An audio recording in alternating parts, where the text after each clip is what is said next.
back in Sinatra's path. Right, now you'll have the Shock take the point first, and I think with Sigma's release and him coming into the playoffs, it's created a lot of weird things for some teams in the sense that you have to bring in maybe a main tank, or does your main tank play it? Now your off tank has to play a Risa like we've seen some teams play it. And I think it's benefited a lot of these teams that have very flexible players like Choyobin, like Smurf, and Nevix as well. We can't avoid comparing his Sigma to his Diva, even if they're different heroes, Matt, because of the impact he had on them. Sinatraa, sneaky beaky, into the back line, gets a punch on Erster. Not enough to finish him off, though. He's forced to get away with a seismic slam. Erster got taken down. Dogman's forced to fade away from Sinatra's Meteor Strike, and he's now down to get more work done. Choyobin was able to do so much work with Sinatraa running wild. And I was just going to say, you have Sinatraa just jump right over that little barrier and seismic slam, get in there and punch, and he's not even worried about being taken out. It seemed like no focus on the Doomfist coming on the flank. They're busy shooting shields, man. They don't really have time, or at least didn't feel like they had the bandwidth to deal with the Doomfist sailing over their heads. 48% to nothing. Yeah, you probably need the sound barrier to survive this gravitic flux that Choyobin could put down. Oh man, the halt as well. Everybody caught in it. It was the sound barrier though. Dogman be kept alive long enough to get his coalescence, but Master was able to get that big ultimate off. The Shock still control the point though, and the Rain have a lot more work to do. Coalescence now from the high ground, but Striker, he's going in. Deep Striker time into the back line. Death Blossom, he's knocked away. Master protecting his team for the most part, but Striker, he wants to go back in. This man is relentless. Erster turns around and gets rid of him. It was Baby Bay to assist. Shock still on the point though. It's a long fight and they are accruing percentage every step of the way. Erster jumps in. Baby Bay's Death Blossom should have sealed the deal here, but the Shock have a big lead. Yeah, and you needed to use that Death Blossom there from Baby Bay because you had both tanks alive on the point for the Shock in Violet playing the Moira, as Moira can keep those big tanks alive for so long, especially when Orisa has the Fortify. And then you also have the ability on Sigma to be able to take in some of that damage, turn it into shields. Kinetic Grasp, baby. We see how much you can get sometimes from that. It is ridiculous. Erster, Rocket Punch in. No targets found. Seismic Slam now. Or can he connect with Meteor Strike? Looking for a squishier target ideally, but he'll have to deal with one of the tanks instead. He's able to get away, but Smurf, with the damage he took from the Meteor Strike, Gator is able to finish the job.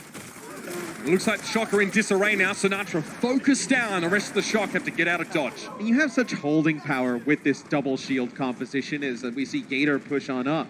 As Sigma just puts down so much damage into those chokes, it's very difficult to go out there and be at full health. So you kind of think the Atlanta Reign, they can play around the corner, play around their double barriers. Some kind of splash damage will hurt some of the players on the Shock as they move forward. Definitely an advantage to the team holding these chokes. And look at how frequently that experimental barrier is being redeployed by these Sigma plays. It's almost as flexible as Reinhardt's for that reason, but you have extra crowd control and a bit more damage. Gator, pretty clear, he's going to go for the Gravitic Flux here. Striker didn't get pulled up by it, but Smurf goes low enough to drop as he hits the ground. Accretion thrown out, but Gator is in dangerous territory and Striker's able to run him down. The Rain go for a sound barrier with only 5 up. It seems to be enough to deter the Shock for now, but they know they have to commit pretty darn soon. Sinatraa wants to drop in, but Choyobin no good. Tried to accretion Erster as he knocked him up, and that's a second now for the superstar. Looking for more. The Shock may not have much more to offer though, as they are already turned tail and running, and a Meteor Strike for extra damage on the chase down Smurf. He's done, and the Rain are at 93, Matt. I'm surprised he used that Meteor Strike to go deeper. I thought he was going to come out as 98% here. Looks like Moth may be able to get a touch to force OT. Supercharger thrown down by Pokepaw immediately though. It's got to be the sound barrier now for the Shock to keep him in this. Striker backs away, hoping for a different way to get into the fight, and Baby Bay goes for a Death Blossom on the point. Choyobin almost got knocked back into it there by Gator. Moth drops onto the point, but he's a little bit too low, and Striker, it's desperation now with the Death Blossom, but he's punched midway through it. You don't interrupt a performer halfway through their routine. The Atlanta Reign now at a sound barrier gird themselves until the end of the round. 100 to 85, a close one. But Matt, once the Rain got back in, they could not be moved. It was just the one break from Atlanta that they needed. Is the Shock, they're one fight away. I mean, 85% with the way they're rolling. They're one fight away from winning that one 100 to 0. It's just Atlanta able to break in. The double shield composition just too strong in those chokes.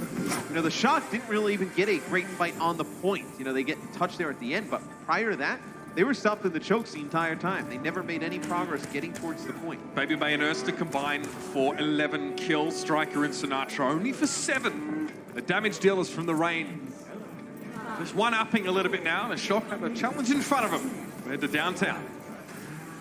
So you're going to have the same composition for both teams, just like we saw on Mecha Base. So you'll see the Reaper and the Doomfist. So both teams want to play this close quarters style. Just brawl it out, try and get around these shields, burst down these tanks. Get a Doomfist in there, find a pick. That's what you're going to do, and Sinatraa has done just that, making me look awful smart. Marseille's down. Flexibility lacking for the Rain. They lack the speed boost and the boot to get Doomfist away from them. A trade out in terms of Doomfist, but I think the Shock are happy with that now, as the only damage dealer left for the Rain is Baby Bay, and they have all backed away.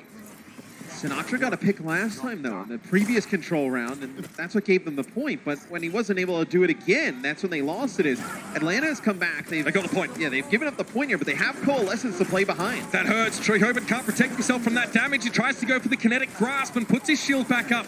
Sinatraa down, though. Dogman got him, and into the back line goes Erster. Rocket punch in, no wall to connect with Striker, but still damage was there from Gator. Trehoben in trouble. And this time, the Rain retake much quicker. And you have that Coalescence. Coalescence right now is one of the best ultimate abilities we have in the game in this type of meta. The damage and the healing goes through the shields, which a lot of supports not able to heal through the shields. Very difficult with two shields out there. That's why we don't see a ton of Ana. There's some Batiste on some maps, but right there, the Coalescence are able to heal your teammates and put damage on the opponents through those shields, and leads Atlanta to take the point. Gator making use of the bouncing properties of the Hyperspheres to get it around the corner. Gravitic Flux. Gator gets caught in that one, but he goes for one of his own. It's confusion now for the Rain, and they get run over. Final Moth gone down to the Shock, have no supports. Even though they get the first two kills, Striker has to follow up. They get rid of Popo, but the sound barrier was good, and that extra support presence for the Rain may help them here until Sinatraa arrives. Quick 2 kills, a rocket punch, uppercut combo for 2. Baby Bay is going to be able to get on here and get a touch. He uses the rate move, but he may get caught out here. Yeah, by Sinatraa. So you'll have to wait a little bit longer for Atlanta. Him getting to the point only bought you about 7%. So and now it's going to stagger a little bit. It's really nothing in the grand scheme of the game, because the Shock are going to get a lot of percentage just having him be waiting for the Atlanta Rain. So Atlanta also invests their sound barrier at the end of that fight. Ursa connects with 3. They probably felt like they had a good chance of winning at that point. They had the supports, but not the damage. That's what they lost first in the fight. Sinatraa backs away very quickly, doesn't want to deal with the halt. Marsa pursues over the top. Oh, he sees a very low health Erster. Tries to go for it, but doesn't connect the punch. Sinatraa trying to drop down, thinks about getting rid of the supercharger, but a bit of damage on Baby Bay seems to be preferred. It looks like he was hit by an accretion as he touched the ground. And in the meantime, Ursa and Dogman make short work off the Shock. Another for Ursa. And the Atlanta are back in residence. Just a bit of stall for the Shock, and that's all they'll have. Ursa has been sick on the Doomfist. 11 final blows. Just really wrecking through San Francisco's backline. As Sinatraa is the regular season MVP, if you were giving out an MVP for Stage 4, it's probably Ursa, and he was that good. If there's a play that's going to take Atlanta Rain to playoffs glory, it's probably going to be the man on your screen. Without a doubt. Meteor Strike available for Ursa, so a get out of jail free card is on the table. He jumps in, backs out, but they lost Marsa. Sinatraa doing one better this fight. Quick 2 final blows for Sinatraa, again stepping up. Tries to land a bit of a wishful rocket punch on Dogman there, who wouldn't have seen it coming. But the Shock have already done enough damage to secure the fight win. Games like this are so dangerous, though. Like, when you're playing the game of which Doomfist is going to get the first pick off in a lot of these fights, Matt. It's 50-50, right? You load up a punch, you go in, you may get one, you may die instantly, as it's so risky for both these players. So this will be the Shock will get up, match the Rain in terms of percentage. Trehoben has a Gravitic Flux. If the Rain funnel out into this, it'll be the end of them. But they walk headfirst into Striker and they lose their secret weapon. Unlikely they want to continue without Erster, especially now that he has Meteor Strike. And it's brutal to try and push into a Reaper who's getting the effects of a supercharger in that close quarters area. You can't see him until he's right around the corner on you. It's perfect. Baby Bay's going to have to be the one to get a touch here. Trehoben, Gravitic Flux, big catch, great hold coordination there. Not quite the impact he would have liked, though. There was still a sound barrier in time from Marsa. Smurf's a little bit low behind his shield, but Baby Bay was forced away. Both these teams go for a brief reset for some healing. Baby Bay trying to go for the Death Blossom as he drops down, but look at that kinetic grasp. Eats up a lot of the Reaper's damage. Striker now wants to try one himself. Tries to go to the high ground. A good boot from Marsa, but it won't be enough. He's still able to get 2, and he's chasing Dogman for 3.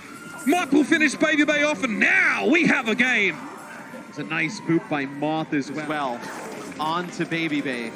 Baby Bay used that Death Blossom from the high ground, booped him away. Ends up getting nothing with it. He actually boops him into an accretion that comes in from Trehoben. So you stun that Reaper, take him out. This one will come down to the final point. It looked like they were trying to do the same thing to Striker. You know, he just got a bit luckier. He got booped, but he was still able to drop down and hit the front line of the rain with the Death Blossom. I think the thing is, though, is when Moth actually boops Baby Bay's coming down from the high ground. He actually boops him like a little bit higher into the air, so can't really connect with anybody. Easier target for that accretion as well. Look at Popo, some of his final moments in that round. Here's when Baby Bay goes up. Oh, he holds the Reaper towards him. Even with the boop there, he brought the Reaper right to his own door. It's just a bit unlucky. Not ideal. It was definitely not premeditated, that's for sure. No. So, you know, I feel like on this point, just like Mecha Base, like a lot of it's going to come down to first control, and then if a team can actually break. Like the fights on this point can go for so long. And for Doomfist, there's not a lot of like one-shot opportunities. Like you can go into the pole, but with so much open space, these are points that don't really tend to favor Doomfist. If Sinatra's going to take that angle, he has to hit Popo into a wall and secure a higher amount of damage, because look at how they chased him down. And with him out of the picture, yeah, the rain. Win that fight. Sinatraa tries to go for a sneaky play. Blows up in his face. And like our last 2 points that are really close quarter, have walls around the point, this is way more open. You're really relying on the drum in the middle, and then there's 4 pillars. And that's where Doomfist excels, like playing in the close quarter areas with around walls, the rocket punches. If you can get behind the defending team, sure, but if you're trying to punch in from the side, your odds are so risky, lower. though, because you have to use your movement abilities to get behind them. This will be a Coalescence Atlanta getting aggressive behind this Moira ultimate yet again.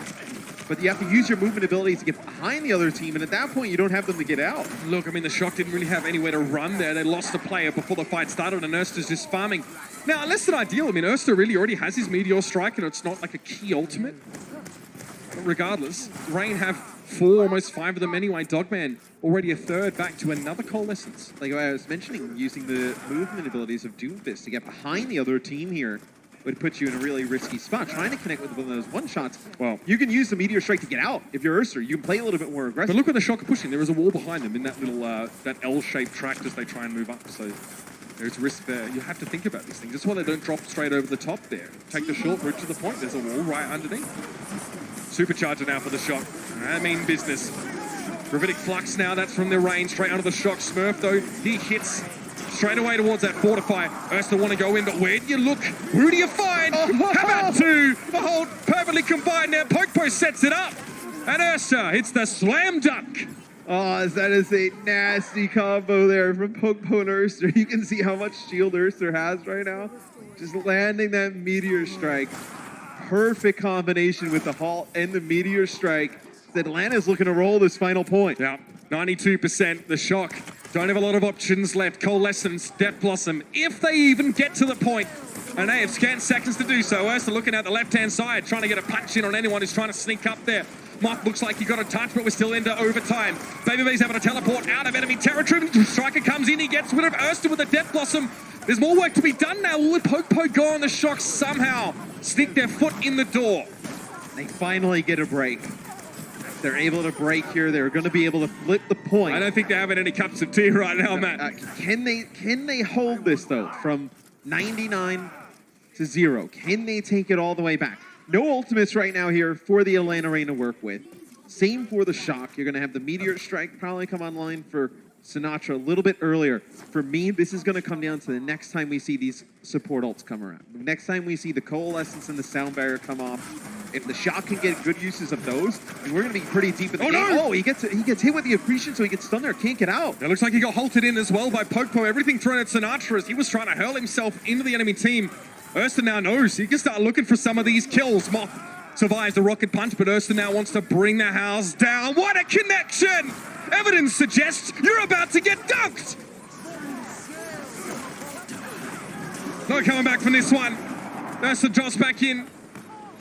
And just over the top, maybe just stalled out is Moth there with the Sound Barrier. It's only going to be 3 players that benefit from it. It's going to have to do for now. Sinatra's forced away with Moth going down. The Shock route took the point for just a brief moment, but now they're going to take it once more to stay in this fight. Wraith walk away, not a good sign for Sinatraa. Striker as he backed out, and that'll be it.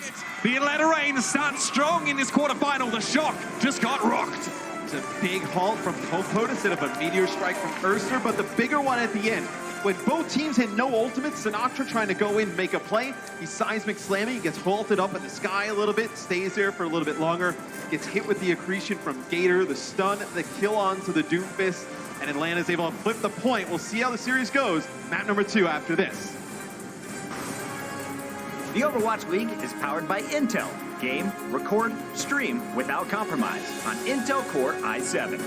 And by Omen, the official PC and display of the Overwatch League.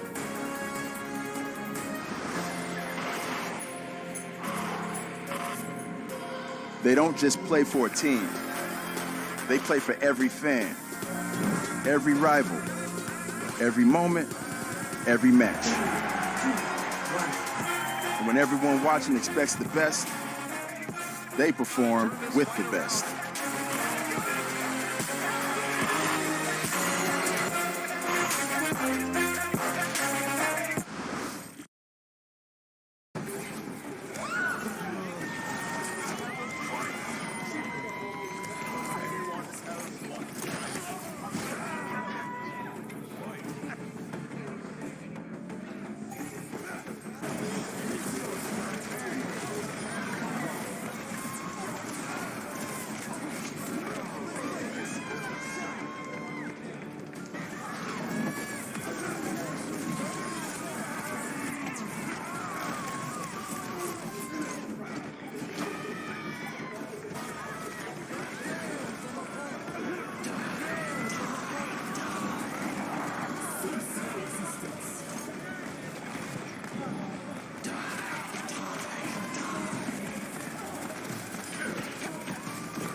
Welcome back to the 2019 Overwatch League playoffs presented by Xfinity, and the Atlanta Reign make an early statement here. The team that's always wanted to buck the trend and the expectations are doing it now against the, well, about as close to undisputed top team in the league as you can get. Shock struggles a little bit. Now, Control has not always been the Shock's home ground.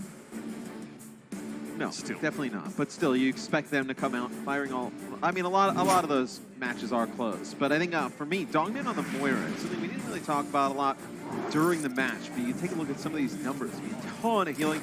The extra damage provided was huge.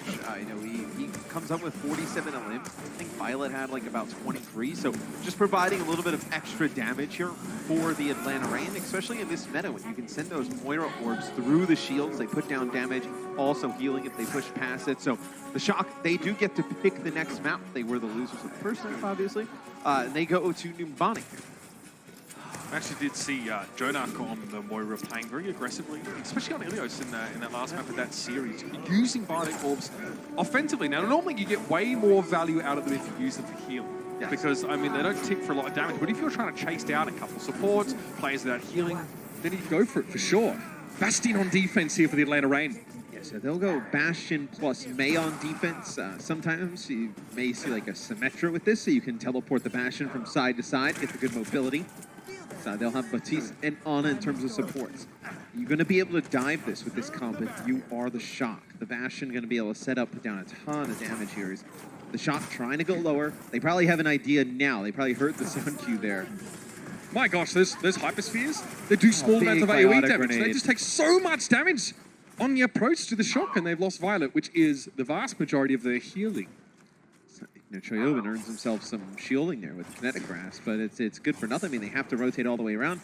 Now they're a little bit split, so they also know that they got one. They know they got the Moira. So they can sneak Violet back in here with a Fade. There is potential for him to be caught out. It looks like they're baiting this as well. Sinatraa is on the loop. Okay. He's going to go try and push Dogman. Yeah. He got hit with a body grenade, pushed away. Dogman's still taken down, though. Great pick. That was quite inventive. The Doomfist just sort of going a different way than we expect to that high ground, but the Ana was maybe a little bit too aggressively positioned. That's something we've not said of Dogman only once. And, you know, Striker is actually there as well, and he helps set it up as he tries to teleport onto Dogman. Actually, Striker gets slept there, so it's actually a nice play by Dogman, but then you also have the Sinatraa coming from the other side, just pushing you down.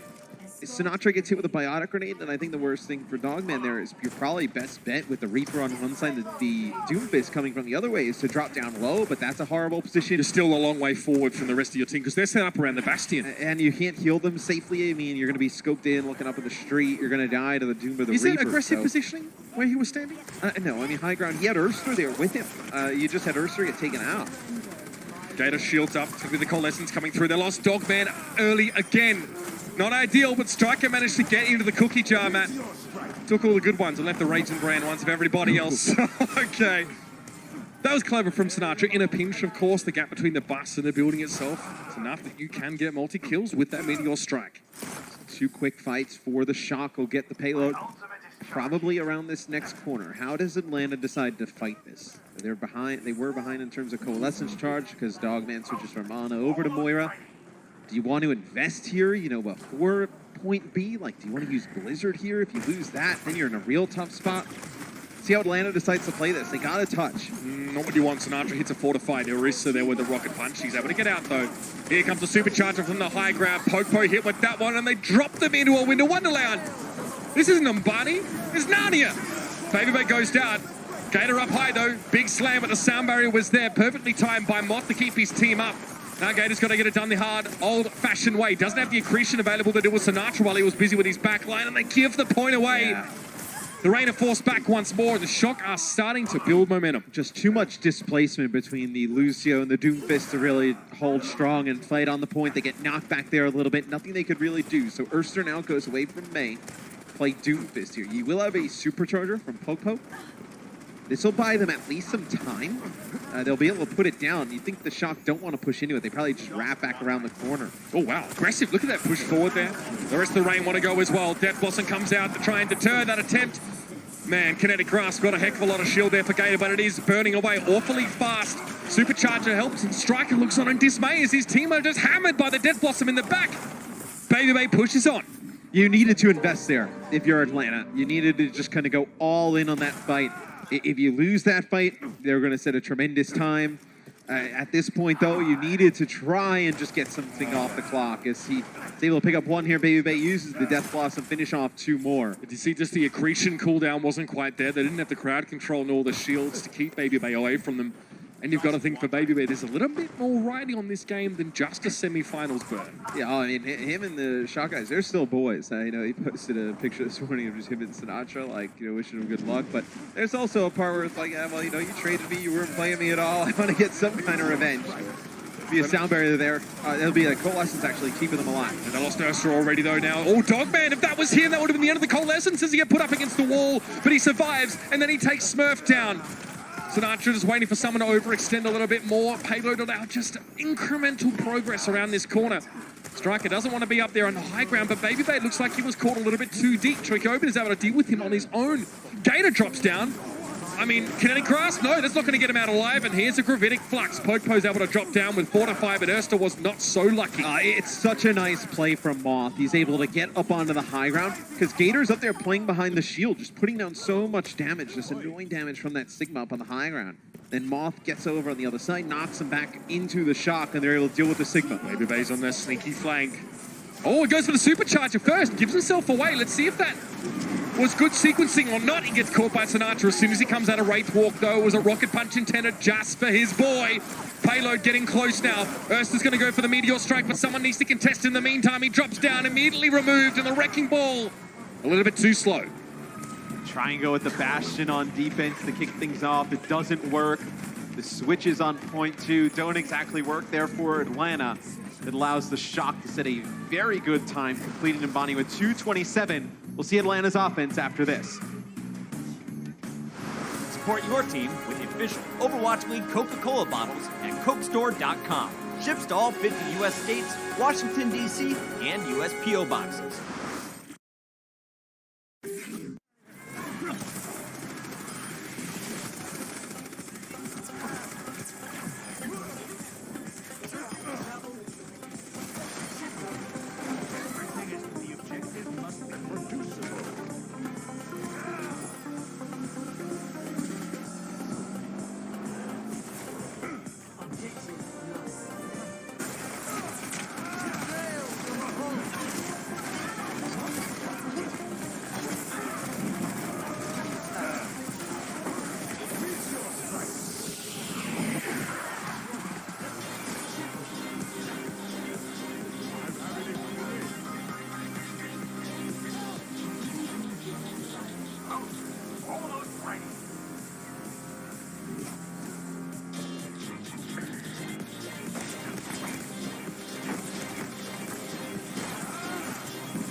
If you think that young Dogman likes to talk some smack and all that jazz, Gator ain't too far behind. This guy, you may know of a team called Goats, which played in Contenders region. In fact, they were the inspiration somewhat for the composition that dominated the league for 3 stages. This gentleman was at the heart of that. Now he's at the heart of the rain, man, piloting the Sigma. Hey, I mean, you need to have somebody come up with a new strategy going into this meta, right? A lot of things changing. You know, a roll-off, new hero, balance changes. You bring in Gator to play the new hero. You have him kind of practice it over on the side. You can get the London Spitfire Legendary skin, Grand Finals one. Got propellers on it, fam. You got it? It's pretty lit. I don't play any tank, but you know, when in the off chance I decided to. Now you have the option to queue up for your role. You play even less tank. Oh yeah, now they have the option. You know, me and Sideshow dominate EPS views down there. Well, by dominate, you mean like have SSD so you can select first when we queue? Then yes, that's about it. Sounds more like a you issue than a me issue. So this will be the Bastion on defense here. So Bastion with the Doomfist. So a lot of displacement with the Doom, really going to kind of cause some trouble. You're going to see McCree Farah here. So against double shields, it'll be interesting. What can you get done with the McCree Farah? Like, usually you see the double shields, they think about diving. I think that's probably what you'll see, like a switch choose, something that you can get behind. I wonder what they expected. You just don't have enough damage to get through the shielding here. You think this McCree Farah comp was designed to deal with an expected defense from the Shock, but that obviously didn't eventuate, so now it's going to be Genji Sombra. In regular season play, neither of these teams have lost since June. Just to kind of add to how big of a match this is. And That's 2 months. That's a long time in the Overwatch League. they get a hack on a striker here. He's got to drop. Ursta waits for him to drop. Striker's in trouble. Stay under the lantern, son. The light will keep you safe. Ursta up to the high ground and... What? Okay. Just lazily flicks some shurikens down and claims the Bastion. They just weren't Not be enough. They just weren't quick enough. And they didn't get rid of the lamp fast enough. The Baptiste immortality field. But they get Striker on the Bastion. Now he switches to Tracer, but they get him with a hack, and then they get him with a biotic grenade, and they're not able to capitalize Still on stays it. alive. It's Moth with the immortality field keeps him up. You needed everybody to collapse on that, I think, a little bit faster. Isn't that crazy? Like 90% of your execution is great. Like you hit the Bastion with all the disables, and still just that One last ability. 10% you miss. At least you don't kill him quickly enough. Now I'm excited. We get to see Striker on Tracer. Oh, Probably man. just wanted to get back into it, but the Boston Uprising last year, he was dominant. There it is. Gator knocks sky high. Sinatraa for 2. Can he make it more? Rocket punches off cooldown right about now. Pokebo's seen better days. Yo, I don't mean to be academic, but the range just got ruined. Yeah, I mean, this is a scary thing to see for any team. Is you have 2 dive damage dealers with Sinatraa on the Doom and Striker on Tracer. Like, pick your poison. Who are you trying to get rid of here? Huck's just wiping a tear from the corner of his eye. Go get him, son. So that'll be what's the nano boost used there on that fight on a Sinatraa? But it seems like Atlanta just trying to figure out a different way to approach this. Trying to go from the low ground. There'll be a hack on a Sinatraa. So rude. Doomfist, one of the best heroes to get a hack off onto. And he is just a walking ham. If he is hacked, nothing he can do. Striker takes a lot of damage, tried to get into the back line, but had to recall. EMP hits Smurf and Troy Hoban.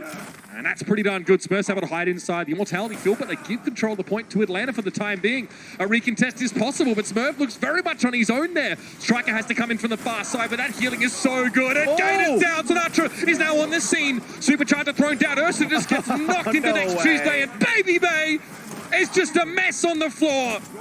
So Smurf actually backs up into the corner where I'm sure a lot of the players at home, you see like the Orisa set up in that back corner, gets both supports behind there. The healing you have is sick. You have that really good healing from the Ana and the Baptiste. You have the immortality field as well. But the biggest play is you have the Gator using that gravitic flux, and he actually gets punched right as he's about to use it. And he had so many players grouped up in that corner. You'd have taken 50% max HP from all of them, probably at least get a kill there. Striker with a pulse bomb on the other side on the flank. So this looks like a potential first point hold here for the shot. The Rainer out of tools. Troy Hoban, oh, he waits the sound barrier out. This could be a nasty gravitic flux now that there won't be one to counter. Okay, only getting Ursta, that's enough though. As long as he gets him down to 50% and he drops, he will be removed. And the rest of the work is being done by the hard workers and the shock. Sinatraa, you do not need healing. Don't spam that. I'm getting flashbacks from solo queue. That's trying to Gator, actually, go. How do you stop a rocket punch, fam? ain't stopping that. You have a body block that goes on from Choyobin on the Pugpo. It's going to be very difficult for him to get a touch. He gets taken out. Masa just throwing his body at the point here. It's a tremendous defense from the Shock. Tremendous! They'll Get a full hold here and take map number 2. Hey, if you get the tremendous from Mr. Matt Morello, you know you've done pretty well to shock fire back after the rain. No Get more in L5 early. goes here. That's it. No. Only All done with that. the best. Sinatraa heads that off, and the rest of the shock head backstage. We're tied up. Heading into map 3. The Overwatch League is brought to you by T-Mobile, now connecting 99% of Overwatch League fans. Catch your league on America's network, T-Mobile. State Farm. Whatever life brings your way, State Farm is here to help life go right. And by Xfinity. Xfinity X5 gives you the speed you need to game like a pro.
Both of these teams went undefeated in stage 4, but one of them is going to take an L tonight. And coming into the half, we're all even at 1 apiece. Welcome back to another halftime presented by Cheesy Screws. Malik here, we got Zoe Print and Sideshow in the building. Guys, coming into this matchup, a lot of question marks as to the power level of both of these teams. Now, everybody knows the San Francisco Shock, undefeated in stage 4, the top team. But the Atlanta Reign, who also went undefeated, a lot of people were wondering how they were going to match up. That first map, they matched up pretty well. As a matter of fact, Erster came out and dominated. I mean, that's not a huge surprise since that's just kind of been his shtick throughout the stage 4.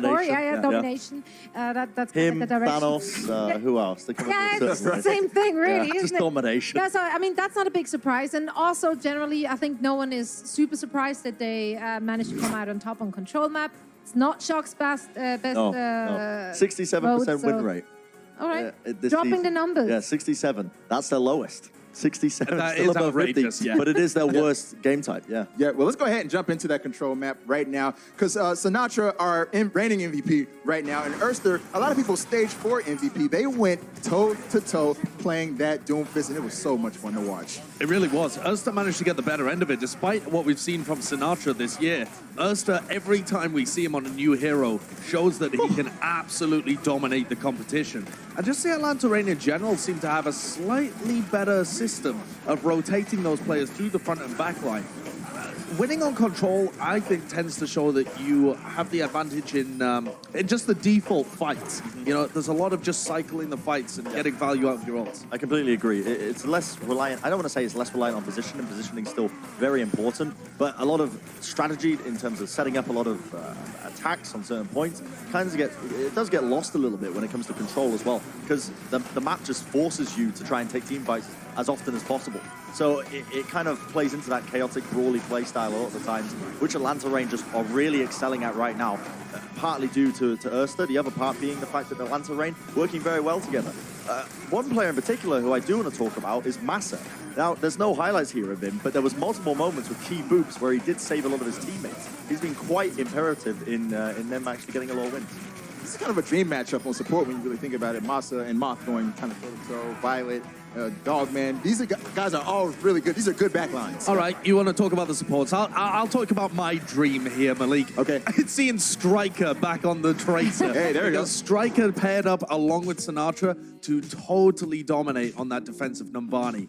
Now, having said that, though, they required that kind of domination on the second map for Sinatraa to even come up level in final blows to Erster. Yeah. Erster ruined on Doomfist in map 1. I think he ended with 23 after map 1, which would indicate that he only got 1 on Numbani. Yeah, Erster had 3 kills on Numbani and 10 deaths. So, Okay. yeah, he didn't really get away on scratch. Yeah, Well, some questionable compositions there toward the end, at least in my opinion. But guys, it's time for Crunch Time, presented by Cheez-It Grooves. And we've got to talk about Gator, who's barely played all year, but he comes in today starting on Sigma. And honestly, I feel like this is a really high-pressure situation for somebody who hasn't played. You guys feel like he's been living up so far to the hype and to the pressure? Yeah, see, the thing is, we don't know what the preparation from Atlanta Reign looked like. They did have several weeks now. They did say that they're mainly focusing on that Sigma patch. So chances are that he has been scrimming with the team all along. Yeah. That is very possible. Now, how did he do in game?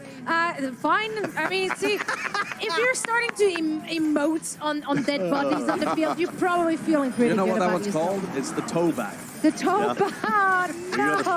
We gotta stop with it. No. I've heard a lot of toe references so far this half. I'm not enjoying it. What But, was the first one? Did I miss the other ones? I mean, Malik, you said toe to toe earlier.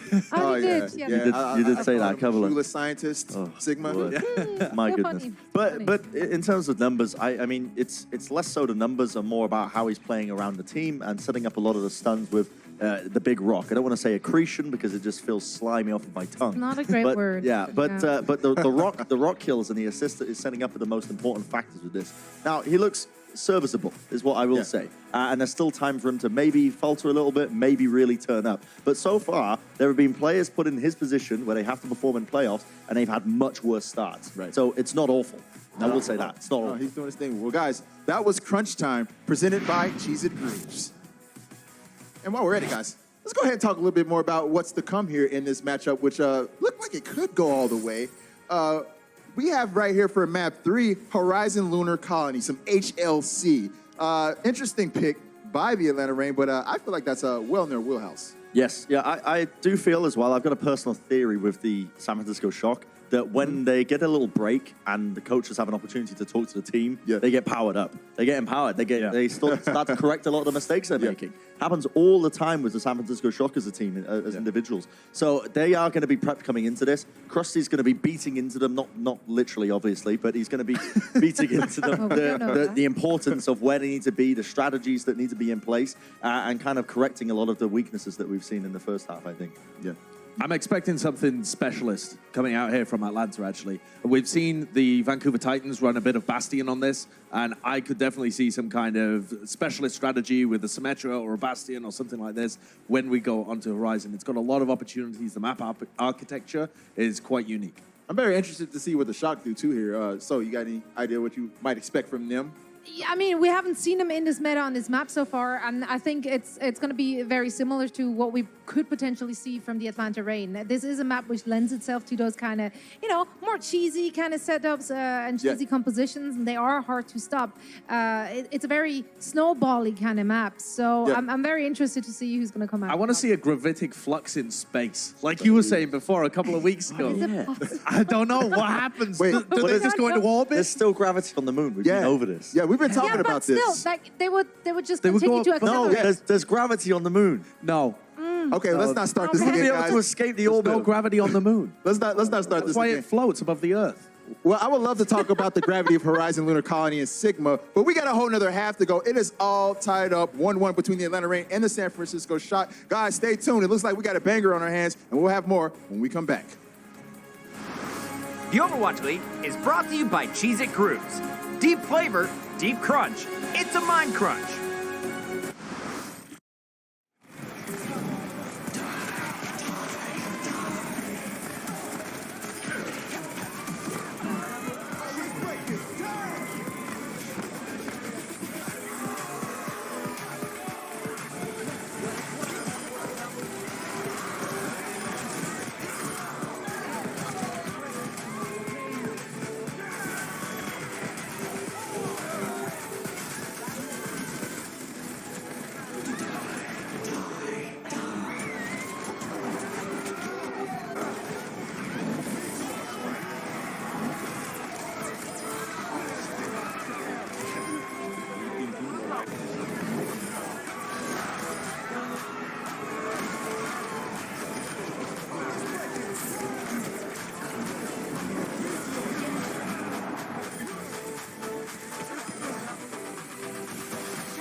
Welcome back to our second quarter final of the day. The San Francisco Shock, they fire back in map 2. They choose them, Barney. You can see why they wanted to go for that one there. It looks like the Rain weren't quite ready for them. We even saw Atlanta's attacking composition. They had like a weird read that went back and switched up, and they couldn't dive the Bastion, not with everything that they had. Yeah, they had one really good attempt when they get a hack on the Bastion. They get the Bastion biotic grenaded. They're not able to put it together on that one. Then Striker goes over to Tracer, and they're never able to deal with the Tracer Doomfist combination. Immortality Field punished them a lot. Yeah, we got to see a bit of vintage Striker, right? I mean, he did essentially come out of nowhere for a lot of us last year.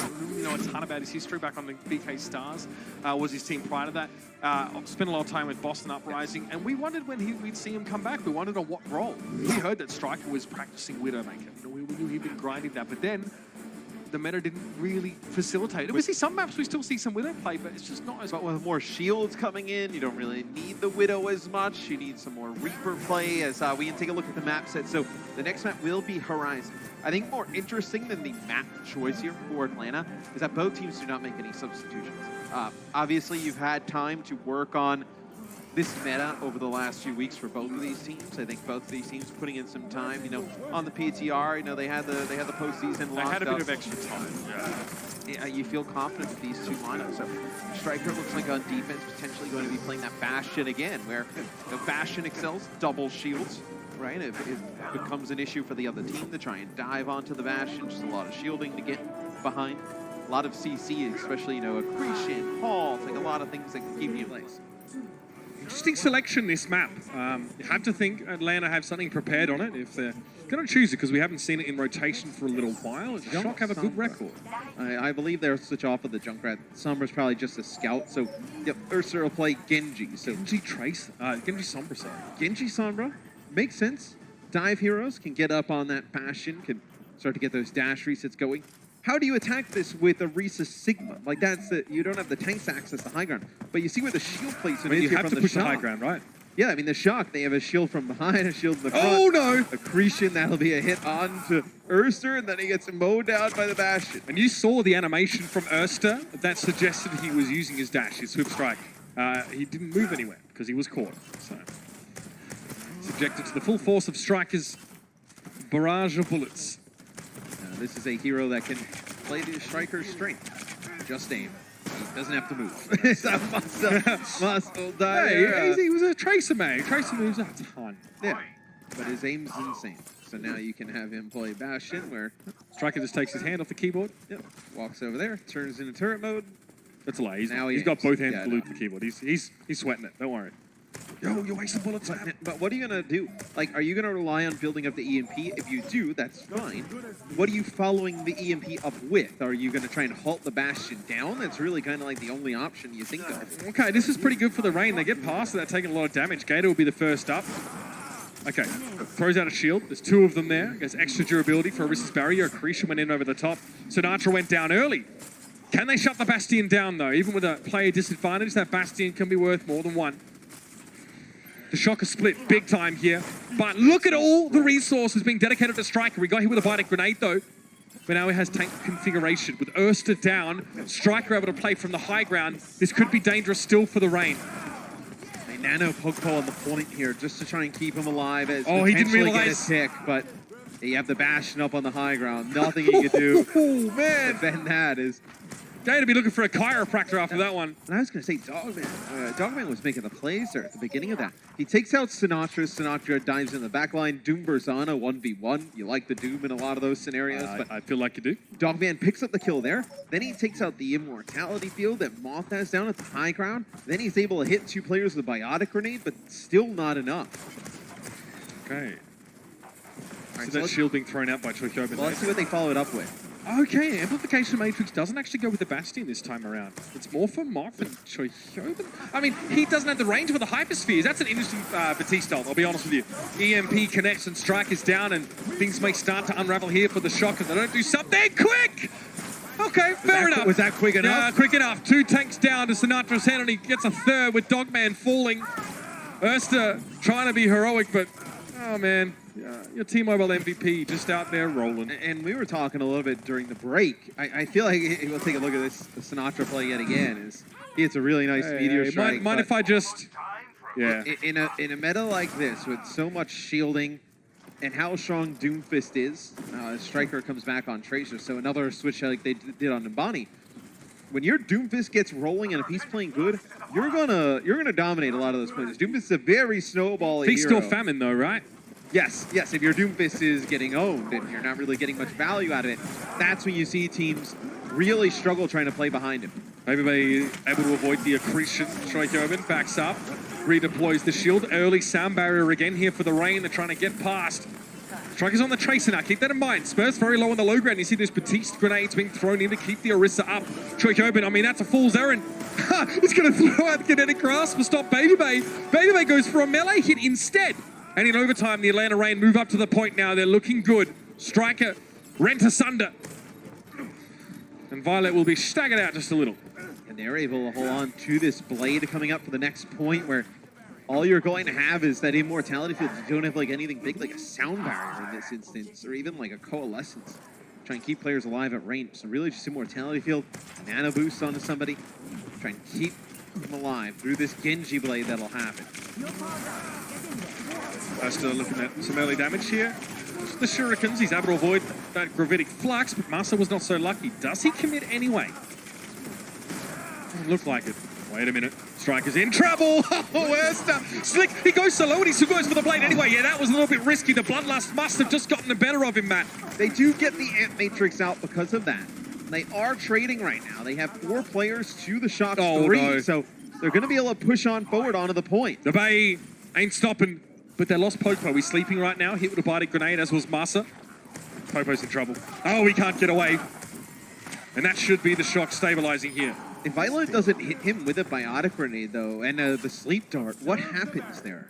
You know, Popo, if he's alive, you can get pressured up on the point, you know, push up forward, have the Orisa shield there in play. You had a Death Blossom to maybe invest, so it's a big sleep dart there from Violet. But crucially, Moth's Amplification Matrix boosted his healing via those grenades enough to keep Smurf alive while Baby Bay was getting point-blank shots.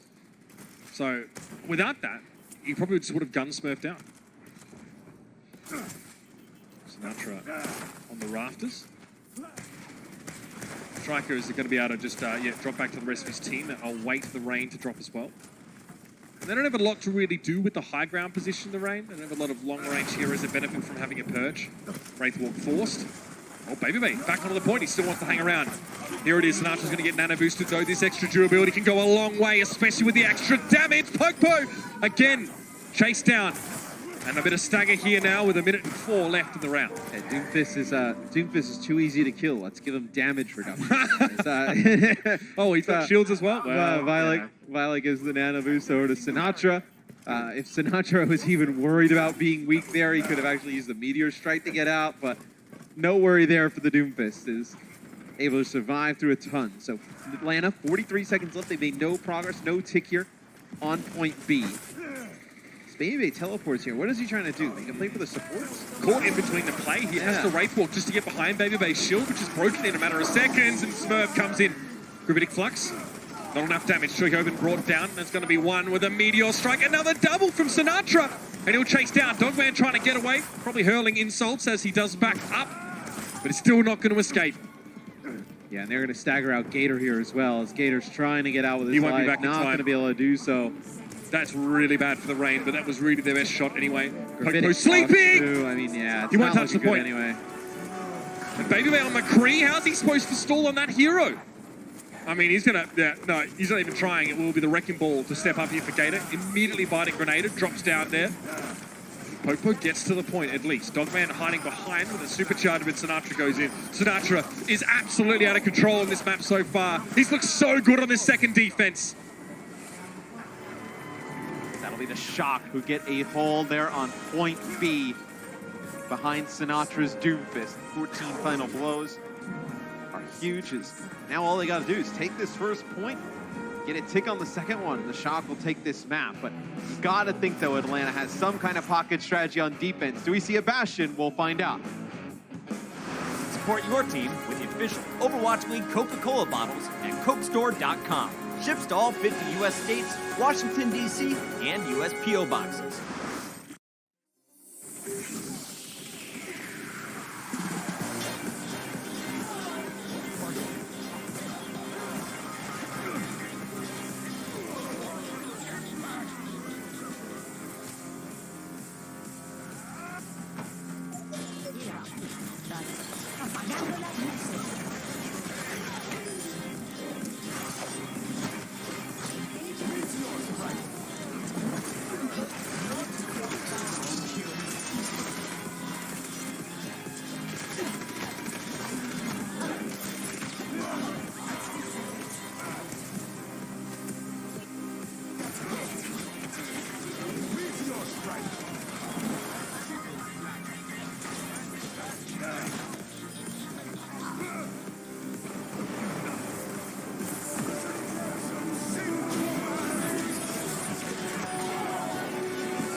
The Atlanta Reign, they pick Horizon Lunar Colony. They think they have a shot. Maybe they have something special prepared on this map, but their attack kind of just faltered towards the end.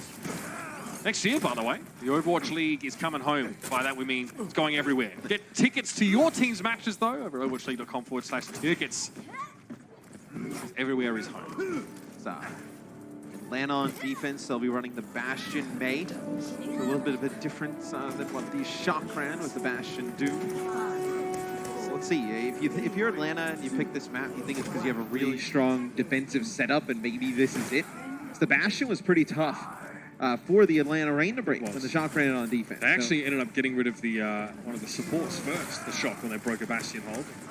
Just worked their way around it. So do you think that the Shock opt to stay on this type of composition? Do they switch off? It looks like for now they're trying to stay on it. Sinatraa gets picked going across, so... I thought that wall lasted just long enough. That May wall actually prevents Violet from rejoining his team during Fade. He has to now wait for another Fade cooldown.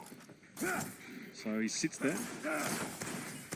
If the Shock can make it to the stairs, right? We see them trying to move around. That's a nice May wall and a halt there as both shields are broken. Now they're outside. This allows, because you move so slow out here, it allows Baby Bay to reposition. I was going to say, if they move up the stairs, you can reposition, but this is also not bad for the Shock. It's a worse angle for Baby Bay. Look how methodical this is. Wait for shield cooldown, Striker, backline, that's where he wants to be. Dogman not where he wants to be at all. He's forced to fade. Striker drops down though after they lose their tanks. And I mean, now what do? Look for some ult charge, try and get out alive as quickly as you can. I don't know what Striker is hoping to achieve here. And the difference between this defense and the Shock defense is when the Shock were running the Doomfist, they're using the Doomfist to be aggressive in the backline on the supports. But when you have the May in place, this allows you to play so much more defensive for Atlanta, where you don't have to have the Doomfist go out there, risk getting picked off, switching to a Tracer coming back. You can play just strictly around the Bastion here. Use these May walls to separate players. If they tried to like push in and they got really close, you could even Blizzard it right on top of the Bastion, because you know there's like almost like take away where the point is. Like the Bastion kind of is the point, right? Like you want to either fight it at the point, you want to move them off of the point. Like this entire composition is so filthy. It's just designed to subject the Shock to Baby Bay for as long as humanly possible. Blizzard thrown in there. Guess who just turned up? It's Striker on the Reaper. Master's Immortality Field is taken down, but the Reign have so many tools to protect themselves here. This composition, honestly, it's not honest. It's a very dishonest comp. May walls come up. It's so rough. And you're stuck, if you're the Shock, trying to dive in there to an Immortality Field into Blizzard. I mean, there's no chance. There's nothing that you're going to do to be able to survive that type of play. So Shock, they throw up a shield from the Sigma to try and get through. Then they get walled. The shield goes down. And because these pushes have been rather lackluster, you've had no opportunity. Nice accretion there on a Moth. Moth is your speed boost trying to get through the chokes here. But Choyobin's done really no damage here on Sigma, because so you're not even burning that gravitic flux. Sigma has about 25 meters in-game range on his hyperspheres. He hasn't been that close. We're down to a minute to go here. Striker, okay. Has the Wraith walk away from the Holt, I believe, was thrown out by Pokepo. Now he's back down here. Back to square one. Gravitic Flux, Sinatraa got caught in that one, and Baby Bay ruined TM Gator, brings down Choyobin, and I don't think the Shock are getting too far. They've got one more chance. They've been building ultimates, and there it is. Like I said, you think Dogman's the only one? You wrong. Yeah, it's I was mentioning before we went to the break, in between rounds, it's like maybe there's some kind of pocket strategy that they have, they feel really comfortable with. Looks like this is it. They played around this bash up on the high ground with the Bastion, the May. I mean, what? They're only 30 seconds away from getting a full. You need to take a May so you can wall the Bastion yourself. Yeah, I mean, you can do. Yeah, I mean, you really kind of have to do that, or you have to have a way to force them down onto the point. Oh, this is going to hurt. Choyobin. Oh, look at the kinetic grasp shielding on Choyobin.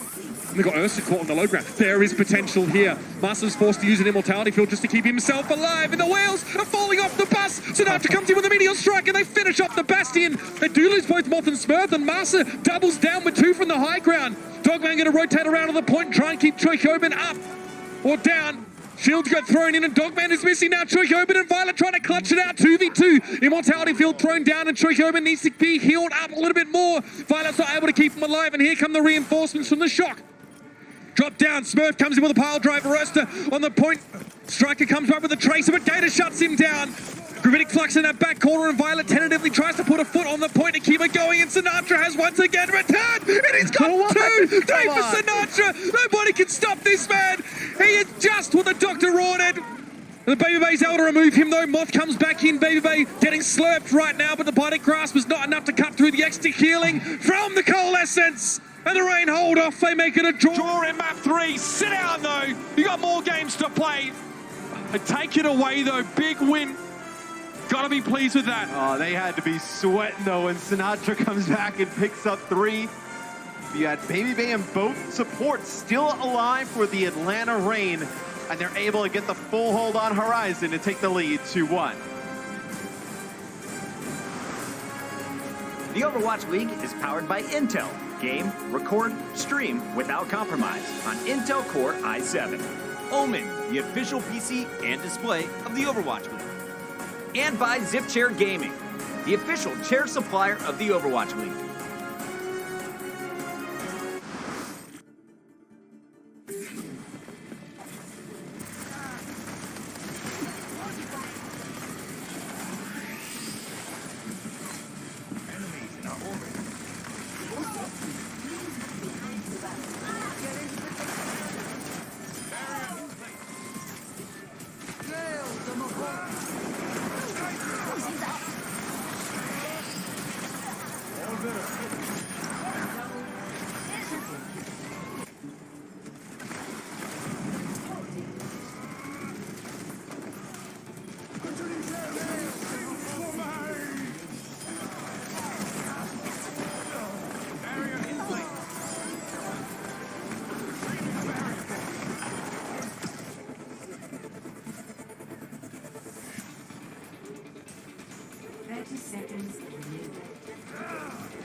Welcome to Assist of the Week, presented by State Farm. The Guangzhou Charge were looking to wrap up a 3-1 win over the Chengdu Hunters on Map 4 when Nero and his Pharah tried to drop in for a clutch point-blank barrage, but the Hunters stunned and then hacked him before Jinmu flew in and finished him off. Not content with the one kill, Jinmu took Nero's old position and unleashed a point-blank barrage that wiped out the Hunters.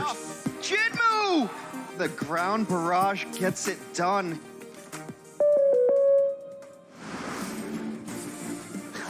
Both of these two teams have been very good on maps that they have chosen. The Shock, they came close on Horizon Lunar Colony. That would have given them such a big boost in this series, but clutch play there from Masa. High ground, really doing work, and now the Shock have to answer back again. Yeah, and they thought they were going to be able to break it running the Doomfist Reaper combo. We can take a look at where we are in this series. Both teams just trading maps. But they never even try and switch off of it. A little bit surprising to me. Maybe try something else. It was now I see why Atlanta chose that map. Yes. Throwing the Mei with the Bastion comp is disgusting. The attacking team cannot get to where they're trying to go. You hold them up, you spam them down, but I mean, the Shock picked this map knowing that they've been good on it, and the Rain, well. I mean, the Rain have not won Gibraltar as the Shock 7-0. We've seen the Shock spawn kill so many teams here on this map. This is something we haven't seen all series yet. We'll see the Sinatraa. Oh no, they're actually going to switch. So he's going to be slightly late here. because he was actually all the way in the spawn. So he'll be coming back. Trying to get here into the fight. If he's trying to join the rain, yeah, he's late. Yeah, he's a little late. He's going to be sitting on the corner. He has gotten to the vicinity, but yeah. All right, let's see what happens here. They haven't really gone after Urst, and they're not trying to pick on him, but the rain trying to go for a spawn camp of their own here. Decent time for it. Good meta for this kind of play. Accretion whizzes past Urster's right ear. That would have been him knocked down. Holt thrown in. Urster uses the uppercut to get out of it. Now there it is. Poke goes down though, and that's not good. The rain trying to go for the forward hold. Looks like it's going to be hard to keep going here. Yeah, they get Sinatraa. Smurf pushing up. Gator now has to try and protect himself with the kinetic grasp, but this is where the wheels, again, fall off. Yeah, you can buy some time here though for Atlanta. They'll get another fight like underneath the tunnel. Right as the payload starts to round and around, they earn some ultimate charge, specifically on the Dogman, so you'll have coalescence for both teams probably in this next fight. It's just trying to come around a little bit of a flank, catch the shock off guard. So they'll get the fight basically in the same spot here. Wow, Smurf goes low to that rocket punch. He's kept alive though. Hard to say if he got the fortify before or after. They lost Moth, and now they have to deal with the coalescence, so not a great formula for the shot. Violet actually uses his. They get the coalescence out of him, at least in a trade. The Rain have to be happy now with Sinatraa off the table. I mean, there's nothing that Violet, he uses the coalescence. You have two players dead, so get nothing really with it as coalescence, like we mentioned a little bit earlier in this series, that Moira ult, it's so powerful now because so much shielding out there. It can go through shields, do damage and healing. It's great, on the defensive end. It's great to initiate with. Is Sinatraa there was trying to get Gator. Gator got really low. Maybe went a little bit too deep. Thrown around right now. So they walked into the gorilla pen. Just getting chucked. The shock. At least have a couple of these DPS ultimates to work with here. They're probably definitely feeling the absence of that coalescence though. Oh, Chocoban! There's a Bardic wall behind him there that almost had it. Ursa's going to come on this flank as well. Try and drop in, presumably with supercharges now being thrown down. Is that where Ursa tries to go? He gets it! Baby gets rid of Chocoban. And Ursa drops in now at his leisure. Sound Barrier makes this a little bit more of a dangerous foray for him, but he has a bit of shielding of his own. Just not quite enough to protect from a Death Blossom. Coalescence going to push them forward now. It looks like Violet got that when he needed it, but look at this. Two support ults coming out from the Rain simultaneously. And the shock lived through it. Yeah, they use Coalescence and Sound Barrier on top of each other, but Gator will take out Smurf, so you do have both damage dealers coming back from the Rain now. Gator survived long enough, though. You're going to still have 4 players here for the Rain. Yep. And because of that, Striker has to just address his positioning, and with Baby pushing straight forwards, perhaps if he teleports to the server room, he can rejoin the rest of his team, but he goes straight down the car wash. Violet throws an aggressive Bardic Orb in there. We'll see the Reaper reposition from Baby, but they saw that coming a mile off there, so he's not able to get back to the fight. Trying to get behind the forklift by the looks. Chocoban can't really do much to stop Ursta, though, with this. He's able to at least force him away for the time being, but he's back almost as quickly as he'd left. First checkpoint for the shock. Now they're able to break on through. It looked like for a little bit there, maybe Atlanta was going to be able to make a play as you layered both support ults to try and keep the tanks alive long enough for the damage dealers to come back. And in that instance, your Doomfist, the Seismic Slams, comes down, takes out 1 or 2, you're right back in the game. Is getting a breather mid-fight for a hero that is so in your face like Doomfist must be huge. Especially for the concentration of the player. Baby a little bit caught out here. Gonna have to Wraith Walk. He realizes he's just gonna have to stand and deliver now. Nice supercharge to throw down here by Popo, especially if they're looking to try and contest, and that is a beautiful Graphitic Flux. Oh, yeah. You see the power of the ultimate there. Chocoban had to use his on their final push to get point A, and it was a solo one on the Monster. So you think just how much more value you get out of there. Seeing Gator use that Sigma ultimate that is a 50% max HP damage to everybody that's inside of it. It's so devastating. It doesn't really look like it, like when you just see the players just go up in the sky and hit the ground, but the amount of health you lose is huge. Oh, you're kidding me. Smurf has no idea. Baby's waiting. They've already lost Master, so now it's time to go for it. Trying to make the big play, but Sinatraa drops down. What you trying to do? You thought you better kill my team. Listen, man. Ursa drops him on one of his own. Those Strikers missing. Ursa gets a follow-up with a rocket punch, but he's in trouble. He has to get behind the pillar for safety, and Violet chases him down. Just Gator now with a supercharger in play. Master's not going to last much longer either. He realizes that and skips away. You feel brutal for whoever goes home a loser tonight from this series, from Sinatraa and Urster, as both of these Doomfists have been nutty. It's like, well, Sinatraa comes and gets like, you know, two kills on one side, and Urster comes, lands down with the Meteor Strike, takes out 3. The Shock should be able to take this over. Gravitic Flux, both support ultimates. Death Blossom, they're in a good spot. Sound Barrier comes out to counter the Gravitic Flux, though, and then the Atlanta Rain have a fighting chance. Urster needs to get away from this threat. He doesn't escape. Striker marked him and removed him. And as a Death Blossom now, should he need to use it, they'll wait out the Sound Barrier timing. Coalescence being used here. It's going to be the Death Blossom in, and they get rid of Baby Bay. That may be the ticket now with Gator accreted against the wall. And Striker's going to be able to get rid of Popo here. Not really much hiding behind the shield to be done. Just had a great combination of ultimates available there for the Shock. Even with Atlanta having some ultimates of their own, still nothing that you could do to combo to get out of that. Is Gator just trying to get back. Yep, he'll make the wise move, just jump off the map, reset. So now he'll be able to spawn with the rest of his team. Shock, let's see what they decide to do. Do you want to push up, take real estate on that corner, let the payload slowly move around? Right now, you have both supports on it, so the supports you have, you're not really getting much healing if they decide to rush you around. They are the not corner. long-range supports. They will have to speed boost themselves forward if the Rain engage, but they're not really in position to do so. See also Choikoven looks like he's pretty ready to back up. Striker caught out there. Out of Wraith Walk. In goes the Doomfist. Oh, great target change there from Sinatraa. He knew the initial target was fortified. Meteor Strike. Can he get a punch finish here? His team's getting rocked. He gets just the 1. And that accretion really messed him up. Tries a seismic slam, get out of the way, but both of the Sigmas today, good gravitic fluxes from Gator and Choikoven over the course of the whole series. We saw the one from Choikoven earlier a little bit. They just got one player in it, but Gator on this map, 6 kills with the gravitic flux, so you can get a lot of players. The AoE on is pretty massive, especially for these chokes where they have to come around the corner and fight. Get a good use of it there. Supercharger here now for the Atlanta Look Rain. at how much they focus that Supercharger down. They know how effective it is at winning fights. And you can see the Rain's one is placed just around the corner, out of the Shock's reach. So they are the ones that get the damage boost. The Shock lose their bongo early on. No slam poetry for them.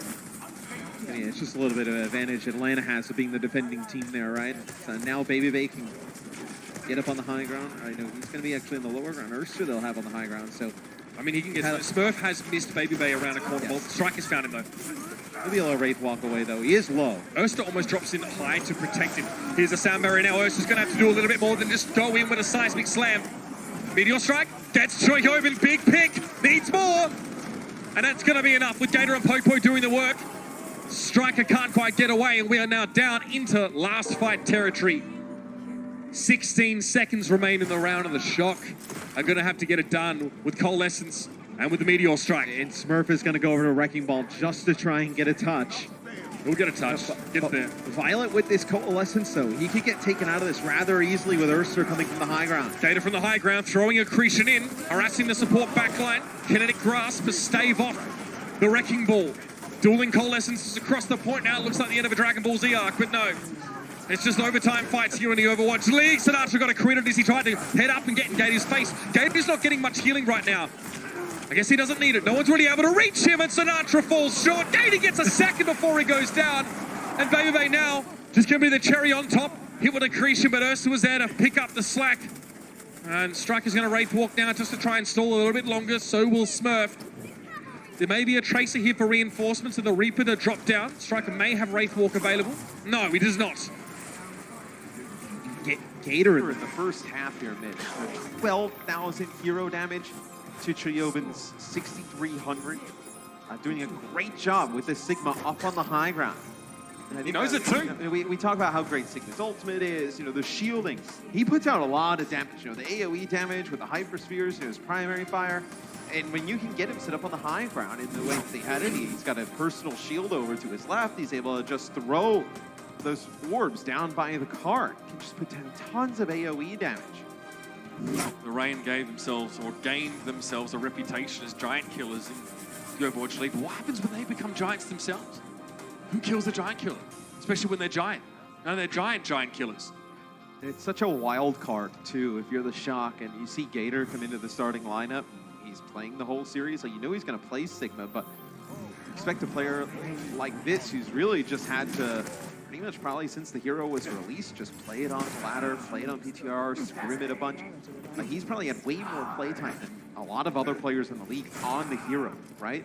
You mentioned, he comes from the Contenders team, which originated, the GOATS competition. Well, he also comes from, he was also signed to Atlanta Academy as well. A good example of the development pipeline for players from Tier 2. But somebody who has the experience of finding, let's say a new hero, like when Brigitte came in, you put her in with the tanks. He's also played an unreal amount of official matches. Right, yeah, really, really creative in terms of what he can bring to the table. So definitely a huge factor for Atlanta today.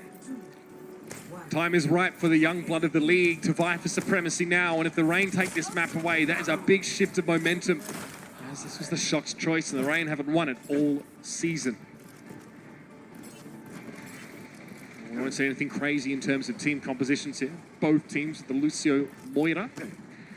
The Shock opting not to play close around the corner and play by the spawn. Looks like they're going to be trying to play underneath here, so Choyobin gets the first kill on the Baby Bay. That's a halt that comes in, and they're able to take out Baby Bay. So, yeah, I mean, you see, and the one was from Choyobin was that solo kill onto just Masa. He was just on the Lucio. So, even the one kill you got, I mean, it probably wasn't even that big of a deal. They just did it to secure that first point.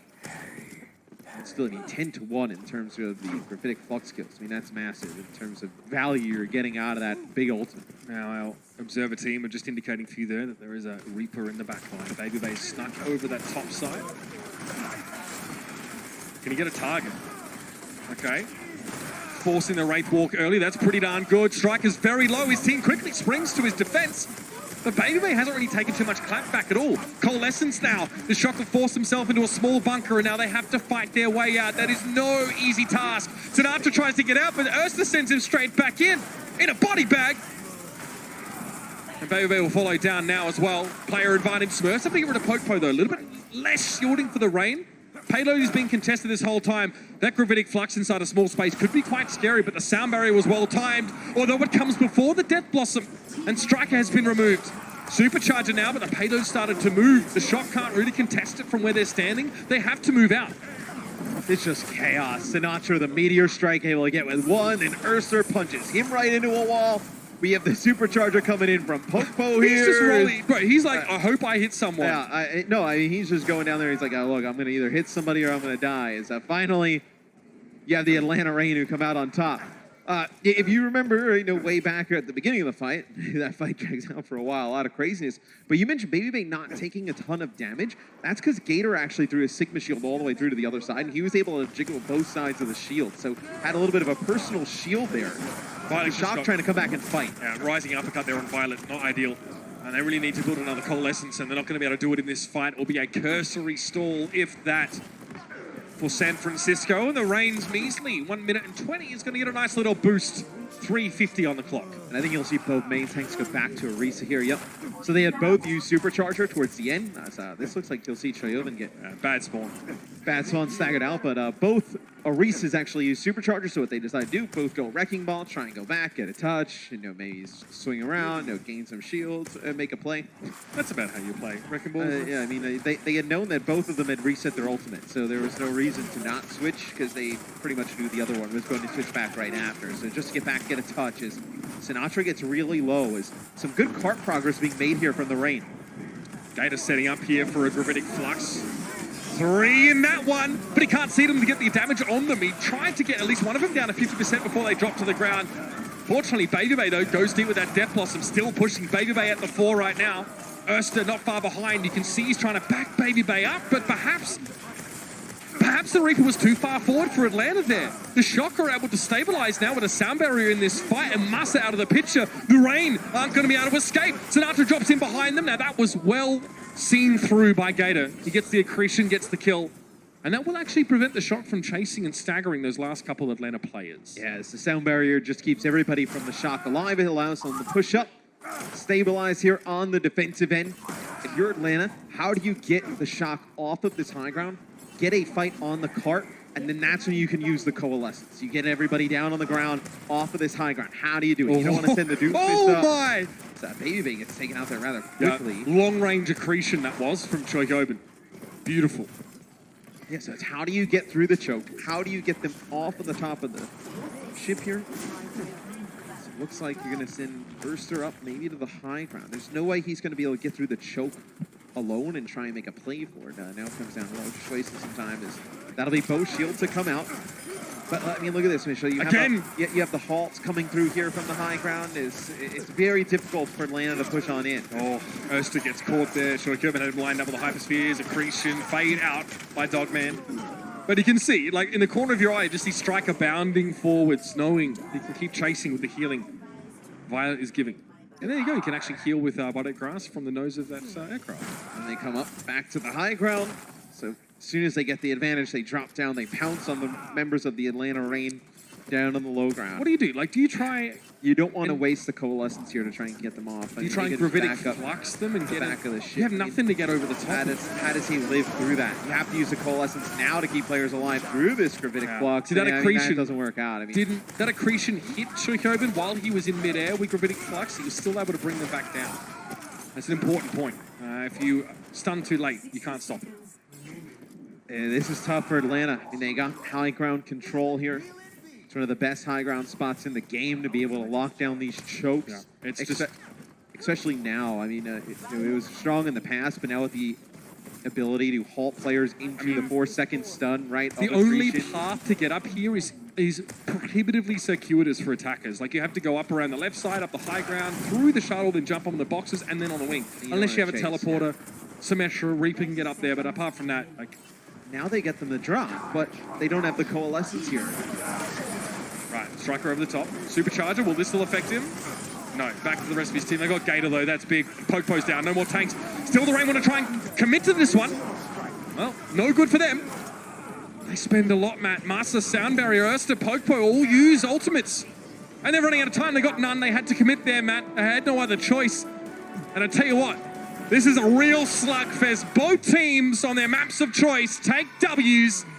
And this might be one of those series to define this era of Overwatch, 2 apiece. Yeah, this one has all the makings of one go in the distance, as both these teams just trading back and forth on their respective map choices. The Gator played good there for the Atlanta Reign. Not good enough, though. We're tied up. See you right after this. The Overwatch League is powered by Intel. Game, record, stream without compromise on Intel Core i7. And by Omen, the official PC and display of the Overwatch League.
both of our teams, if you just joined us, I mean, why come so late? But these two teams have been trading blows here between their maps. So both of these teams winning on maps they choose.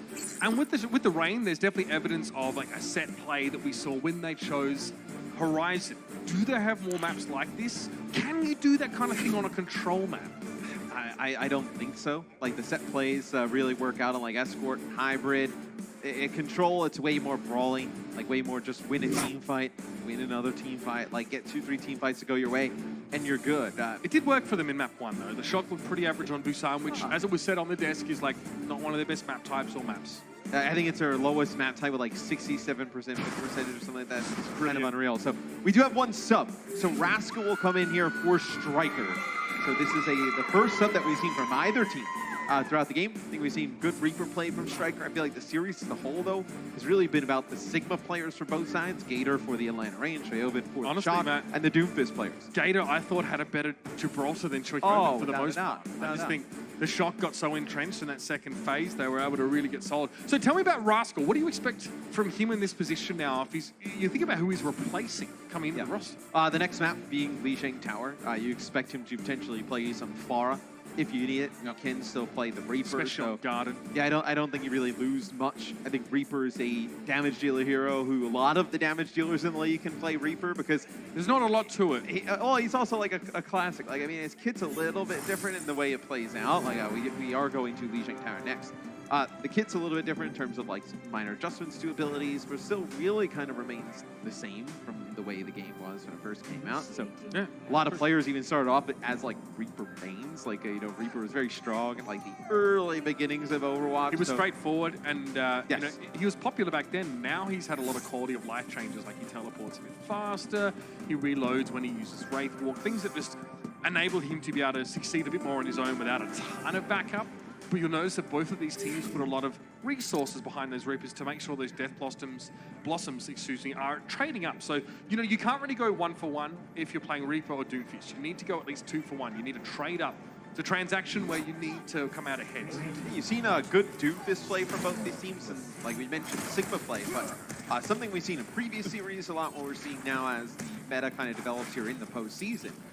Is a lot of the halts into the accretion. So that is the big rock that Sigma has, the accretion. It's a large stun, halt into the stun, quick burst the player down. You're able to get a kill rather easily. 4 seconds or so of players being unable to take action. That's easily enough time in this game. And also halt into Gravitic Flux. We've seen that used a couple of times to great effect. And also they bringing Rascal back in. Brings this roster much closer to the one that was dominant throughout the whole year. Yep. It's really just Smurf in for Super in that Orisa main tank role. Now you're not seeing Pharah because she's not played on control set. This map has a roof. Pharah doesn't like them. She likes freedom. You see the Reaper from Rascal for the time being, and the Shock bring him in expecting that they possibly have to play this composition. So getting control of the staircase here though first for Atlanta was huge. And we talk about like Sigma's damage output overall as a hero, being able to put down damage into the choke, just throwing the hyperspheres in there. Just a lot of extra damage. And you see Gator 65% of his ultimate to Choyobin's 36. That's getting control of that early on. Coalescence has to come out from Dogman now to respond, but is it too late? Gator gets cut down. Rascal able to do work on that Reaper. He gets in their back line, and Baby Bay he's in trouble. He's going to pop out of that one and immediately get uppercut by Sinatraa. Hey, what's a couple fists thrown between friends? Sinatraa used the Meteor Strike to get on out, so the Shock actually decide there early on, hey, we have that Coalescence, let's fight it up. One player down, but the player's coming back to the spawn. Damage dealers get back rather quickly. So they're able to flip the point. So only 17% goes over to the Reign during that. Now the Shock will pass him. Sinatraa drops down. Oh! Popo didn't have a Fortify at the time, or at least he didn't have time to use it. He takes a chunk of damage, which again is stressing the resources of healing for the Atlanta Reign when they've got a Lucio in their composition. Rascal's going to get lifted here. Sound barrier will have expired. And Gator's able to get rid of a Smurf here. Yeah, man, look at the aftermath. The kills don't come immediately, Matt, but when they do, they're fight winning. Clever by Gator, uses the kinetic grasp to prevent taking damage before he touches the ground so he doesn't immediately die. Choyobin trying to hold the fort on his own. They're big accretion hit, but it is a matter of time. And you cannot stop Doomfist damage with kinetic grasp. But Moth gets back. Oh, I thought Violet may have been able to get back, get a touch, but he eats a fist as Well, the Ursa are picking up the kill. As now you do have Atlanta in control of the point. Atlanta will have the supercharger here. Supercharger from both teams, so a lot of extra damage. Combo that with the coalescence through the shields, right? You can start to burn people down. Where does Baby Bay go with this Death Blossom? Looks like he's trying to go on potentially a flank from the high ground. He wants the shock to commit. He's going to have to go in now. If he gets a supercharger, he's probably happy enough with that. If he can get out alive, that's all he gets, so he best be pleased. He's forced to back up a little bit, but the shocker without Sinatraa now, so they play a bit more defensively around their shields. Try and hope that the Rain overextend a couple of their players forward. This could hurt. This could really hurt. In the small tunnel, the Hulk was there as well. Tricobin is a smear on the ground. You're getting so much extra damage, though, out of Gator than Tricobin. So, you know, these cleanup kills come on through. Gator right now, you know, 4,100 damage to Triobin's 2,400. He's actually almost doing the most. He's doing as much damage as Erster is. Yeah, and that's going to result in another gravitic flux here for the Atlanta Reign. Getting like 2 of these ultimates in a point is like point winning when you can take that large AoE, knock down 50% of HP. Also, it's a good job to force out like support ultimates is the Sinatraa gets the first pick off on Baby Bay here, so that's a huge blow to Atlanta. Yeah, great opener. The shock already at 51%. They have to go for the sound barrier just to make sure they don't get derailed by that gravitic flux. Sinatraa a little bit too late on the fist. Erster's able to get past. No real casualties sustained by the shock here, except for those of their ultimate bank. They use quite a few. This will get flipped. So a lot of this in the first control point. Teams that get up to 99, you win one fight, the other team battles their way back. Matt, you're looking at Erster here. He is the player that you are hoping that'll open this up. Just a first kill on an important target and the Rain are home free. A first kill, a supercharger, and you're good to go for Atlanta, right? Let's see if he can get it. Hulk thrown in, accretion follow-up. Popo dragged forward, now forced back. Tricobin, kinetic grasp, beating up a lot of the damage, especially coming from Popo, and there it is! They get the first picks. Baby Bay goes through a celebratory Death Blossom, and just getting the one kill is something you're happy enough with. The Rain are already at 99% here, and the shock unable to leverage Rascal's Farah. Have to go with the Reaper play. The Atlanta Rain, just a bit better. I don't know, though, Mitch, if you're going to be able to win these control points when you're getting out-damaged in that Sigma battle that much. I mean, Erster and Sinatraa are pretty much playing each other even in the Doomfist game, right? No, both Doomfist trading back and forth. But in this map specifically, it's 7,400 damage from Gator there on that point to Triobin's 3,300. Atlanta did do a really good job of controlling the chokes early on, which gives Gator a little bit of an advantage in terms of earning that ultimate percentage, getting that damage, but it's a huge discrepancy. In the head-to-head, Sinatraa is doing better than Erster on an individual basis, but it is the Sigma discrepancy that Atlanta are favoured in.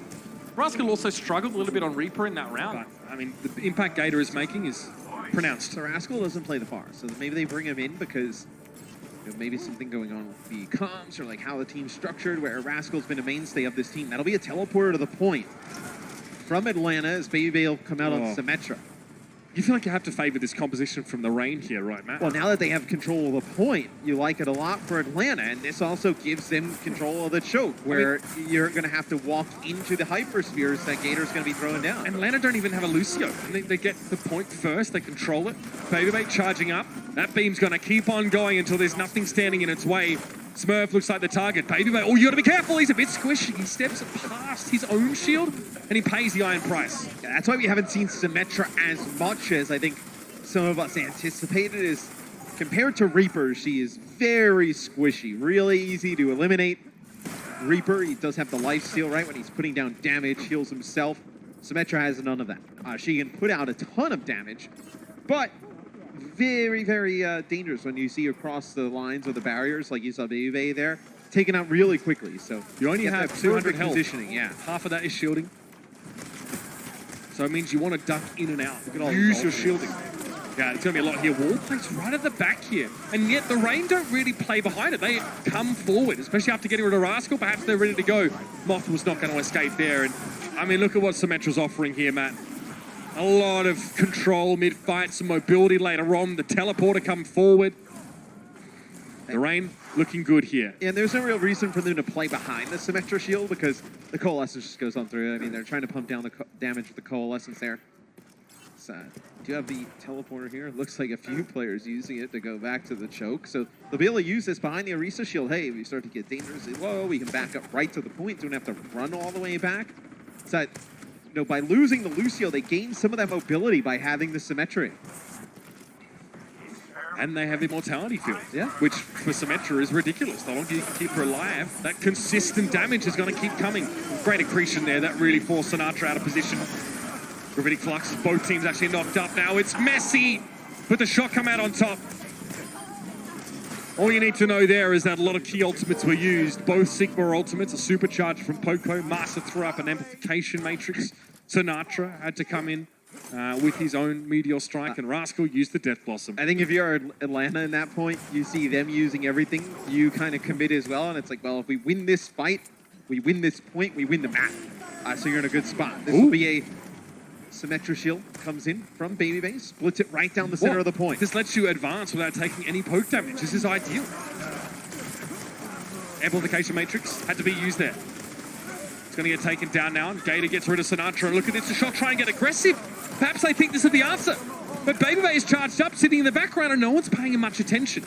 He gets rid of the supercharger, and he's going to teleport in. Oh, this guy is absolutely mad. He chases down Violet, and the damage from behind. So much damage. The beams, baby! Violet gets taken down by Erster, coming in with a Meteor Strike. But the Symmetraa, the big difference maker here. Never thought I'd say that. But here we are, it's 2019, and she is dominating. Symmetraa puts out so much damage when you see Baby charged up there that there's not enough time to go up there, look, kill the Immortality Field, and then look back down, because you're going to be dead to the sim. Is Baby using the teleporter, being able to get some teammates back to the point. Is the Shock going to have one good attempt to be able to break this here, or else Atlanta's going to take the map? What do they have to work with? Next to nothing. Here's another barrier put up by Baby once more. The Shock have to push past it, but they're going to walk into a bunch of turrets. Trichoban takes so much damage, and now on the back line, it's going to be an amplification matrix thrown down. We are in overtime, and Baby has already struck his first kill. Violet and Moth are down. There's no healing left for San Francisco. Now no tanks left, and the damage is soon to follow. The Atlanta Reign take another one, and it is tit for tat gameplay here in this quarterfinal. The Atlanta Reign will not bow down.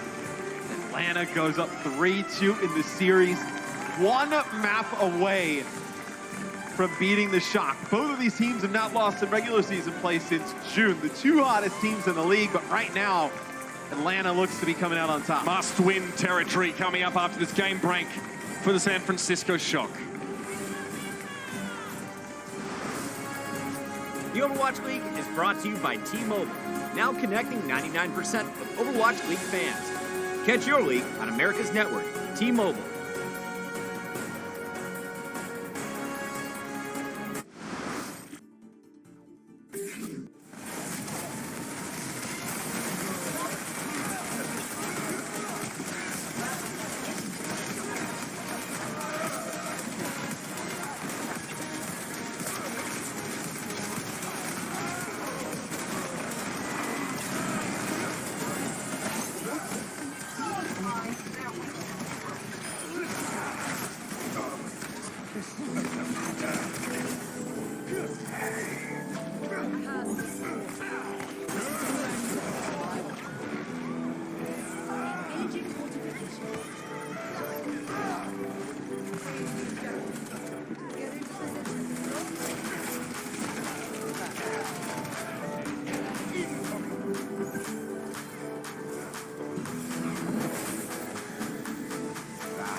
Doom dead. Pocket me. Lucio.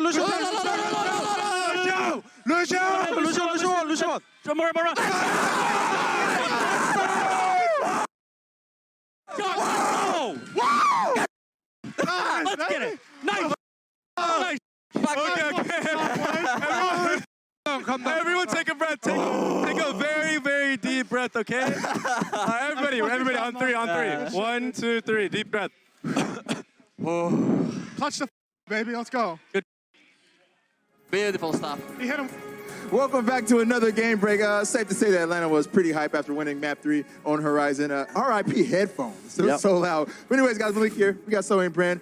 Man, this match is as even as it could possibly get. It seems like every time a team picks a map, they win the map. And like I said, I told you guys, this has been a banger. Straight up banger. You got to give props to Atlanta Reign here. They're coming in with set strategies. They're coming in with a game plan on every single map. I mean, we've known that Atlanta Reign were probably going to be pulling out the Sinatraa on that section of Lijiang for ages. They were playing it in the regular season, and now we finally get to see it in the playoffs. I mean, they're pulling out some absolutely dirty strategies. I just don't even know. There was points in that game where I'm just like, what does Shock even do at that point? Well, let's check out some of those dirty strategies, because one of those was on Horizon Lunar Colony. We got to see the May Bastion setup from Atlanta.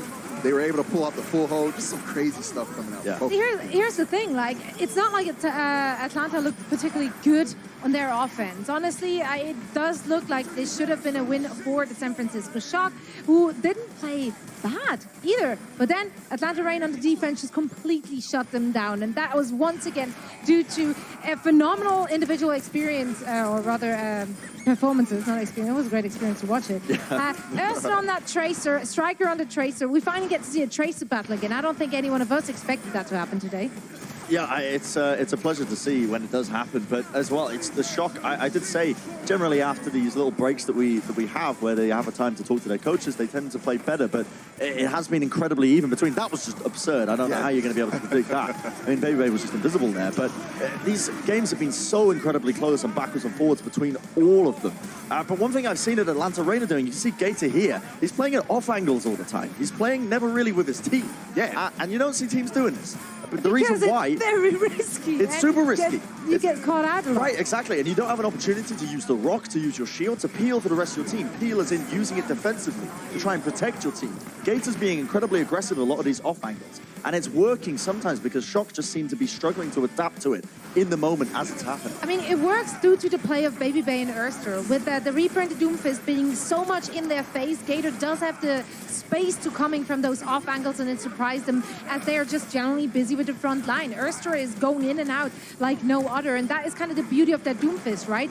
Having that Doomfist in your lineup who does force this pretty quick pace game, who does force you to pay attention in the front line as he can just jump in and out of the action. Yeah, I do feel sorry as well for the Shock, because they subbed in Rascal here for what I can only assume was a Farah-based composition. Right. Probably for the Gardens section, which we actually didn't see. There was only 2 rounds of control played. The next one would have been Gardens. Yeah. It's RNG at the end of the day, but if they had managed to get that, we could have been looking at a different scoreline here today. Yeah. Again, that 1 round can make a difference in terms of the momentum moving forward. But again, you saw the tail end of there. That's Symmetra strategy. When you get set up on the point and you've got turrets all over the place, it's a nightmare to push in. It's so difficult. It's so much damage. Yeah. I forgot how very annoying that is. Like, it hurts me to watch how much damage that Symmetra. It does hurt. I think everyone out there feels just a little bit of pain watching it. Yeah, see, he gets me. Yeah, Arena was giving me a little bit of flack when I called the Symmetra earlier today, but I'm glad we finally see some Symmetra. Some good play. Some good play. All right, so we've got another hybrid map coming up, so let's see where we're headed for map 6 real quick with our map set. And it looks like we are going to Kings Row. Now, fun fact, both of these teams have losing records on Kings Row, but who do you think is favoring going into it? It's up in the air. I would say that it would be Shock if Rascal was playing, because I think they might try and play some fire compositions opening up on it, but I know that Rascal's not playing because I saw him running back there with his mouse mat. So I know that he's not playing on it. But, I mean, hopefully that Shock do have something they can pull out here, because they're a team that like to rely on their neutral game. And that's like, they don't like to play around with cheese compositions, the niche strategies that other teams like to. Yeah. They tend to just try and rely on their own game sense and their own skill to just outmatch their opponent. I do feel like that might be what causes them to be a little bit at a disadvantage here, because what the Reign are pulling at looks very set. It looks very much tailored to the style the San Francisco are playing. So if San Francisco Shock can't adapt to the play style from the Atlanta Reign, they might actually lose this one.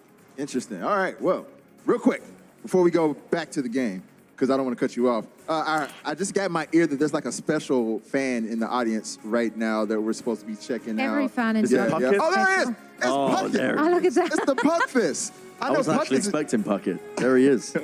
I know he's enjoying this match with all the Doomfist play we've been seeing. Yeah, he heard that we were seeing Doomfist, so he like jumped into his Toyota and went straight to the straight to the arena. He's going places. Yeah, man. Yeah, man. Well, guys, I don't know about you, but I want to see the conclusion of this match. Atlanta, they're just one map away from pulling off the biggest upset here in the playoffs so far. We'll see if Sinatraa and the San Francisco Shock can turn things around when we come back. Support your team with the official Overwatch League Coca-Cola bottles at CokeStore.com. Ships to all 50 U.S. states, Washington, D.C., and U.S. P.O. boxes.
Well, many of us coming into this game expected it to be one of the more exciting ones, but perhaps not nearly this close. Right. Those that came out here today definitely got what they bargained for. And now the San Francisco Shock, I mean, they are staring down the barrel of a loss here. It's match point currently for the Atlanta Reign.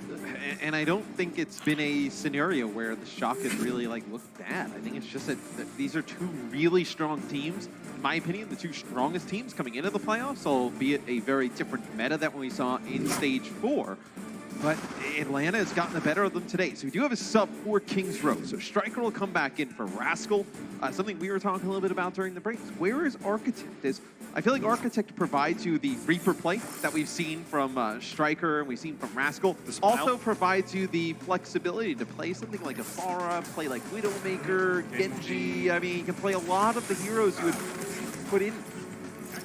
Maybe they're looking for more of a specialist. I mean, Kings Row is the kind of map where, I mean, I don't really expect to see a ton of Widowmaker play. Maybe a little bit on first, but usually it's just to scout or find an early pick. With double shields so prevalent, it's difficult to kind of get it in. Architect looked phenomenal on the Reaper especially, so there's obviously a reason why the Shock have decided to pass him over. You go back and look at some of the games from the Shock in Stage 4. I mean, Architect was a beast in all of them. I mean, you're kind of comparing them to how good Urster was for the Reign. So it'll be Atlanta here on defense. If they were to win, they win the series here. If the Shock are able to battle back, we'll see a final game, a Game 7. That's it. Draw here as well. We'll just keep going. That would be the case. That would be. I forgot about the always draw scenario. It's Baby Bay looked like he was in trouble. Gets back, but may have put his team in a bad spot. Sinatraa was able to draw Gator out of formation, but not get the kill. I mean, with Moira, there's so much healing available. So many ways of just putting a band-aid on it. In the back line. Oh dear, he walked headfirst into that one. The accretion was too late to keep Baby Bay alive, and Sinatraa was able to complete the kill, and now it appears he's angry.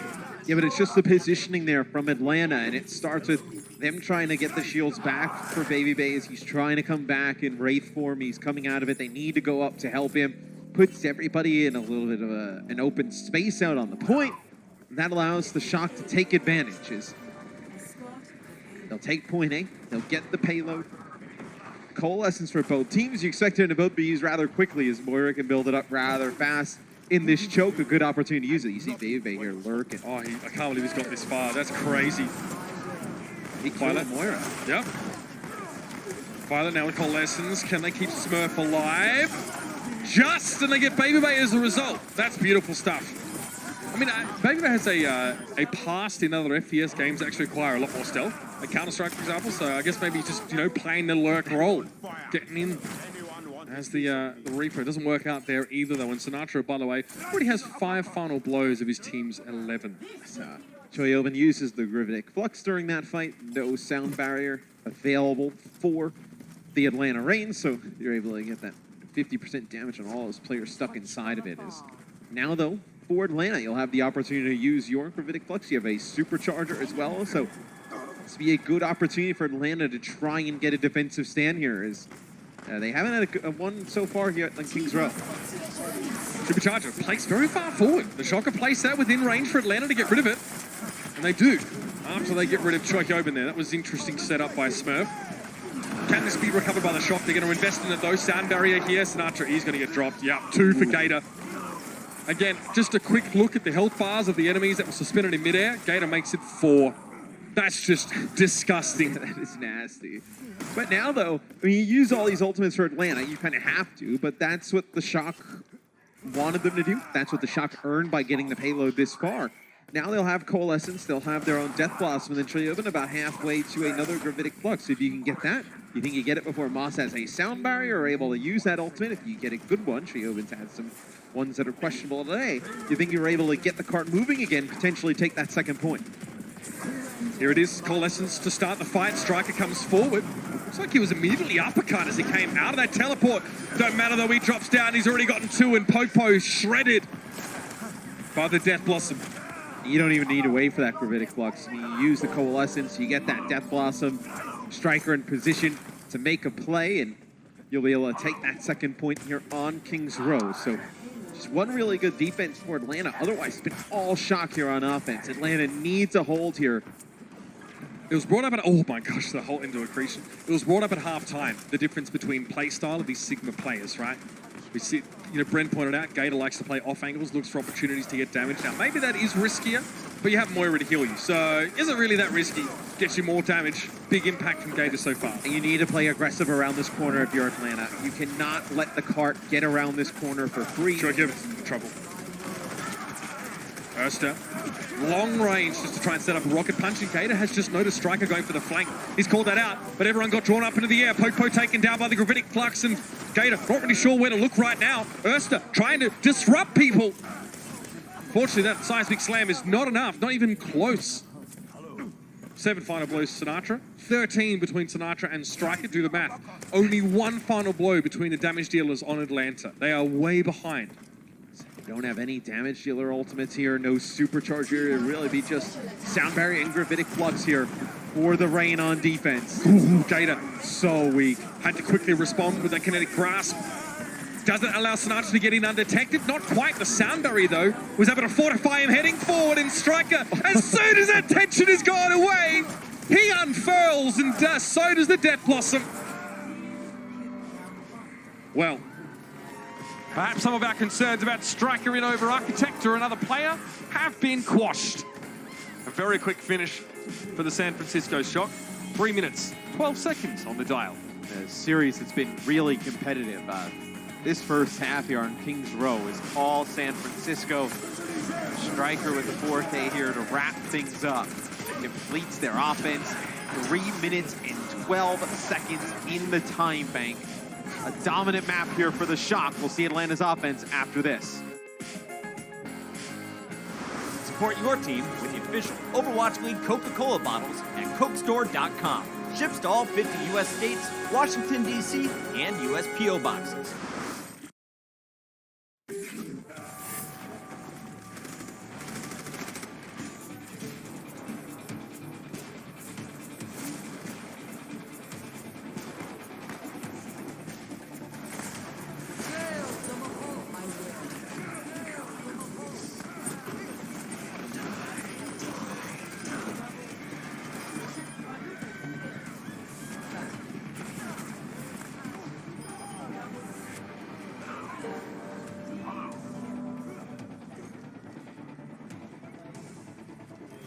This will heal you. The halo has reached its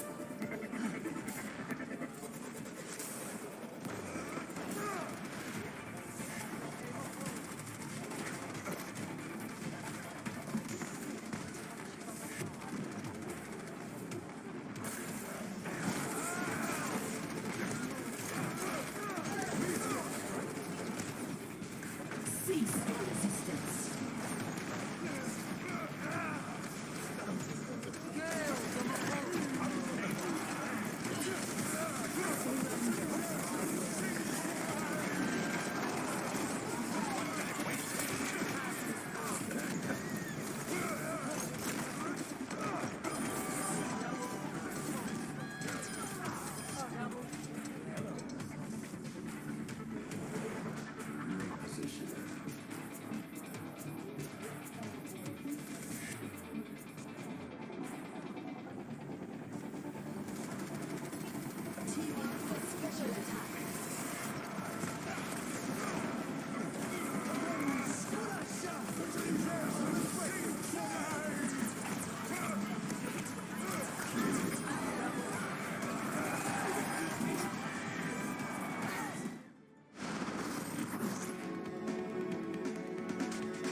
Four-player Death Blossom from Striker. That's what sealed the deal.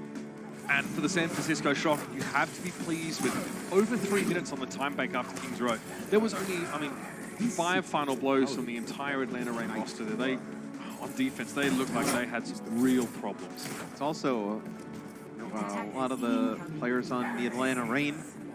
I mean, this is like their first real big test, I would say. Like, they played well throughout the regular season. They had a tremendous stage 4. But you go into the playoffs against a team that has been this good all season long, stage champions. It's much harder to win that final game against that stage champion. Remember we were talking about stage 1, how good the Vancouver Titans were. They had that championship pedigree. The Shock ended up losing that. They needed that loss there to win the next time around. Yep, it fueled them. Yeah. It's like, how does Atlanta, in their first rodeo, so to speak, get over the champ? I mean, they have to want it more. Yeah. They just have to want it more than the Shock do, Matt. And I don't know how easy that really is at this point. I mean, that's all they've been thinking about this whole year. Stage titles have come and gone, but they've been focusing on the big trophy, the big prize. Maybe they see Sinatraa. Obviously, he doesn't want to walk in a straight line towards him. That would be suicidal. So he opts to drop down and maybe get some extra damage on shields, work his way through. He's not been noticed. Oh, Sinatraa has been tracking him across the map, perhaps. He meets him inside the hotel and forces him back once more. What was it? Was that accretion that offed everyone up? That was brutal. Oh, it's a nice teleport from Baby Bait, get behind, and then there's some damage down from Erster on the front side, able to connect with 2. This looks like it'll be the Atlanta Reign able to take the first point. And that almost happened earlier. Masa actually had a nice boop, getting the Shock out of that corner, a little bit out onto the point. But Atlanta was not in position to follow it up. That time, though, the teleport from Baby, 2 pickoffs from Erster, results in Atlanta taking that point. I mean, it just opens up with Erster hitting a rocket punch. Yeah. I think he hits Sinatraa with that one, and then it's pretty much over. And, like your biggest remover of players. I mean, Reaper doesn't bring burst damage unless it's Death Blossom, and even then it's probably more over time. Doomfist is your burst damage. He's the one that doesn't care about healing. Good rocket punch. Doesn't matter if Moira is out there just going nuts with body graft. He won't save your teammate. That's what he's trying to do once more. Meteor Strike, reposition here. Oh no. Into the flux! It's just like the entirety of the Shock got dropped on top of a cactus. Oh, it's the perfect timing as well. Those players hitting the ground, losing 50% of their max HP. Any HP they got left, it's going away to that Meteor Strike. That's the real Space Jam. That is very hard to counter unless, you know, there's a Lucio that gets a sound barrier which your team are thrown up. You can, you know, soak up some of that damage that you'd otherwise be taking. Atlanta in this next fight, you know, if Coalescence comes out, you have a sound barrier to use. You have to have an idea they're not close to their gravitic flux. Sound barrier, you have Baby Bay with a Death Blossom coming up here very shortly. So far it's been all Erster. Baby Bay looking to get some of that spotlight back for himself, but he gets hit with a crit.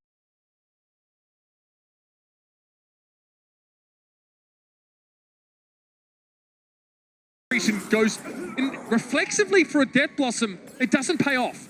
It's a trade out though. The Shock still lost Sinatraa and Striker has to step up in his absence. Smurf's shield was broken. Gonna throw down the Supercharger though, and this is what the Shock absolutely need to plant their feet. Very close to a Gravitic Flux now. There's a Coalescence coming out. Does Troyherman go? Despite that, he does. Gator has a lot of shielding though. So he's not going to mind being dropped down at all. Smurf Supercharger was gone. The Shock's window to have more damage. Perhaps an advantage has now gone away. The Rain have a long spawn distance, but they have Erster and Baby Bay back in the fray. Sinatraa sees Dogman. Can he get a pick there? He's looking for something, anything. Again, forced to back away. Striker gets one. He gets one with the Death Blossom. Smurf goes down though. So big shield missing for the Shock, and this could get nasty for them. It's a 4v4. Sinatraa drops down now with the Meteor Strike, and Baby Bay locks eyes with him, tries to chase him across, but there's a shield in his way. Massa gets the finish up, but Baby Bay's hit with a crease, and he's able to recover from it. Now steps forward, trying to get into the back line. Massa helping him out. And they're able to break through now. The Death Blossom, they won't be shielding for it. Violet somehow stays alive, but not for long. Smurf comes back here on the Wrecking Ball as well as the Shock just throwing bodies at the point, but Atlanta will be able to get over the hump as they get that second point. But Popo with the Supercharger, they waited out long enough for him to get it. Baby Bay able to pick up some kills after Sinatraa comes through, picks up 3, but not enough to win it. This map's going to be a slug. Baby Bay got 6 kills in that last fight. And Gator's going to have a Gravitic Flux here coming up shortly around this corner, and this second corner is so big. Moth has sound barrier. He's going to need to use it before the Flux comes out. Gator hasn't gone to use it yet. Sound barrier. Oh, the timing is perfect. Moth gets it off. Here comes the drop. A lot of damage still, though. Good time from Gator. Gets the Flux just late enough that a lot of that sound barrier has decayed away. Striker thrown down the pit by that accretion. Even though there was a support ultimate, that's just how scary Gravitic Flux is. And Erster with a Meteor Strike and Dogman with a Coalescence. Can they finish with a better time than San Francisco? Smurf can't touch. He's holding away. They do. They're ahead by 13 seconds. Wow. Talk about answering a challenge. I didn't see that one coming. I thought the way this series was going, and maybe we get like a first point hold, second point hold for the Shock. We move on to the next game. I did not expect Atlanta to be able to complete the map and with a better time than San Francisco. Dogman was petitioning our referee for some more hydration, and he was declined as he is still in the map. Well, that yelling, it'll take its toll, I would know. It's Gator with the Gravitic Flux there at the end. Something we mentioned throughout the series. Brent mentioned it, I know, during their last game break. It's just the angles he's taking right after the Gravitic Flux. What does he do? He lands up on the high ground. He's able to shoot over the shields. The Hypersphere's primary fire, Sigma, AoE, so hitting 3 players behind that shield, drop down. You have the Reaper up in there as well. They'll put down enough damage to finish some players off. I mean, that's what some people don't consider perhaps about Gravitic Flux, is that you float up while you are charging it, and you can use it to reposition. Mid-fight, getting high ground with AoE damage on your primary fire seems pretty darn good. It's dangerous to use, like just kind of float throughout the air. I mean, you can get taken out. But in that type of situation, especially in the scenario in these types of games where you're not worried about like a, let's say, getting hacked flying through the air, if there's a Sombra out there, or like a Widowmaker headshot. When you're playing characters that do damage close quarters, you can be a little bit higher up on the Sigma. All right, into extra innings now. The Shock had slightly less time, so they have to attack again. Sinatraa probably feeling like a pinball presently. But he's able to help out getting rid of Popo. Both teams have lost their Orisses now. It's just Sigma shielding. Okay, Sinatraa maybe use the right hand for punching. The left one doesn't quite hit as hard. They got rid of Erster though. Chokyobin's forced to back away though. Spawn advantage for the Shock. They'll have players back in position quicker. Moth! Oh man! Gets the duel win against Baby Bay. There's never a time he is in a bad position. Is that Baby Bay trying to jump down onto Violet in the back? And Moth with a boop, and then the 1v1 there able to take out the Reaper. See, Violet tried to work down Gator on his own there. Getting the Sigma off the table at that part of the fight would have been huge. Didn't quite get the kill. There was healing there. Gator still stands now. Baby has returned to the fight. Erster in. Sinatraa looking for a punch. He got Massa. Smurf's down again, but it doesn't matter. No supports now left for the Atlanta Reign, and it all falls apart. The shock takes them about a minute to get the fight win, but they get there one way or another. And I think Atlanta got what they wanted out of that. Is Moth has to invest the sound barrier. If you're the Shock, you absolutely need the point. You have to use it. You can come back now. If you're the Atlanta Reign, you have your own sound barrier here shortly to deal with the gravitic flux that Trioben will have. Gator will be able to use his pretty freely here in these shows. So should be able to get at least another hold here for Atlanta, but the cart is moving now through the streets. Bouncing those hyperspheres. Here it oh my! Trioben beeps the gravitic flux, something chronic. Still able to get rid of Ursa though after that, so maybe making up for it, but Baby drops in. Hey Shock, why are you all hanging around? Come join me down here. Trioben is down. Baby just trying to break shields right now. Smurf is still standing, but he repositions a bit further back, and the Shock might have hedged themselves into a very small space here. Baby's in a great spot to get rid of Violet, man. I mean, you asked for it playing in a corner. But Sinatraa takes out Dogman, who's using the Coalescence, and for Atlanta, you're going to be able to come out on top, but you don't have that Coalescence anymore. It's so dangerous to use that ultimate in this area of the map. I mean, especially playing against Doomfist, 50% chance you just get kind of punched out of the just a Doomfist flying around the corner. But I mean, the elephant in the room, Matt, you have to hit that gravitic flux on this part of the map. Yeah, I mean, you do. That hurt the Shock so badly, and still were able to get some progress. The Reign are forced to back up. I mean, on Gibraltar, Gator had 10 gravitic flux kills to Trioben's 1. Here you have 9 for Gator to Trioben's 6. So Trioben a little bit better, but still a little bit far behind that ultimate. Shield thrown out again. Trioben gets hit with a rocket punch. Wants to come forward. Needs to be another big slam, and he gets poke. The anchor tank is down for the Reign. Sinatraa. Oh, he gets in another on a Baby just as he came around the corner. And he didn't even mean to get Gator then. What are the five singers? What are the power of Doomfist?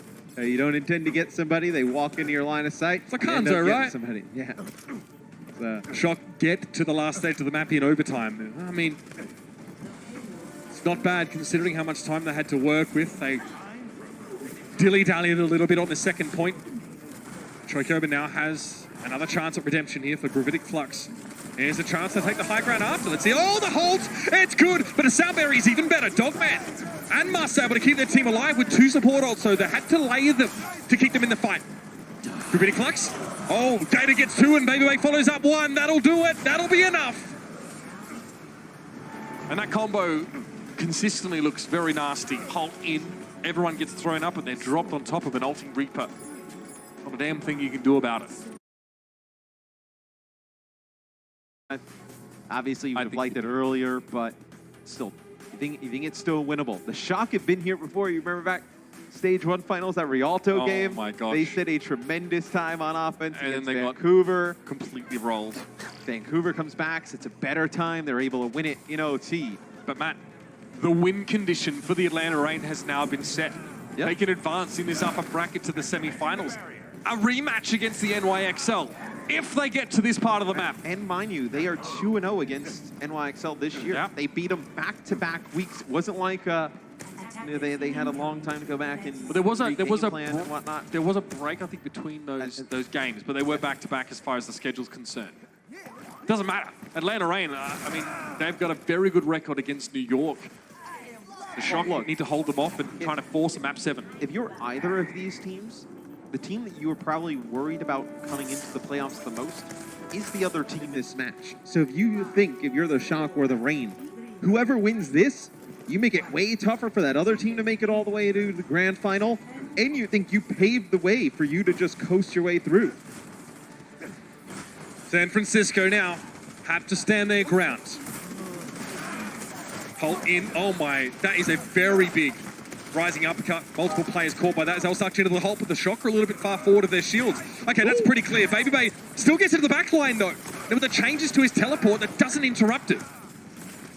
Oh, he sees this coming a mile off now. Erster Okay, Striker sees Baby though. Even though it was obvious, he's able to get in and get the kill. Is this the shock? Doing it again?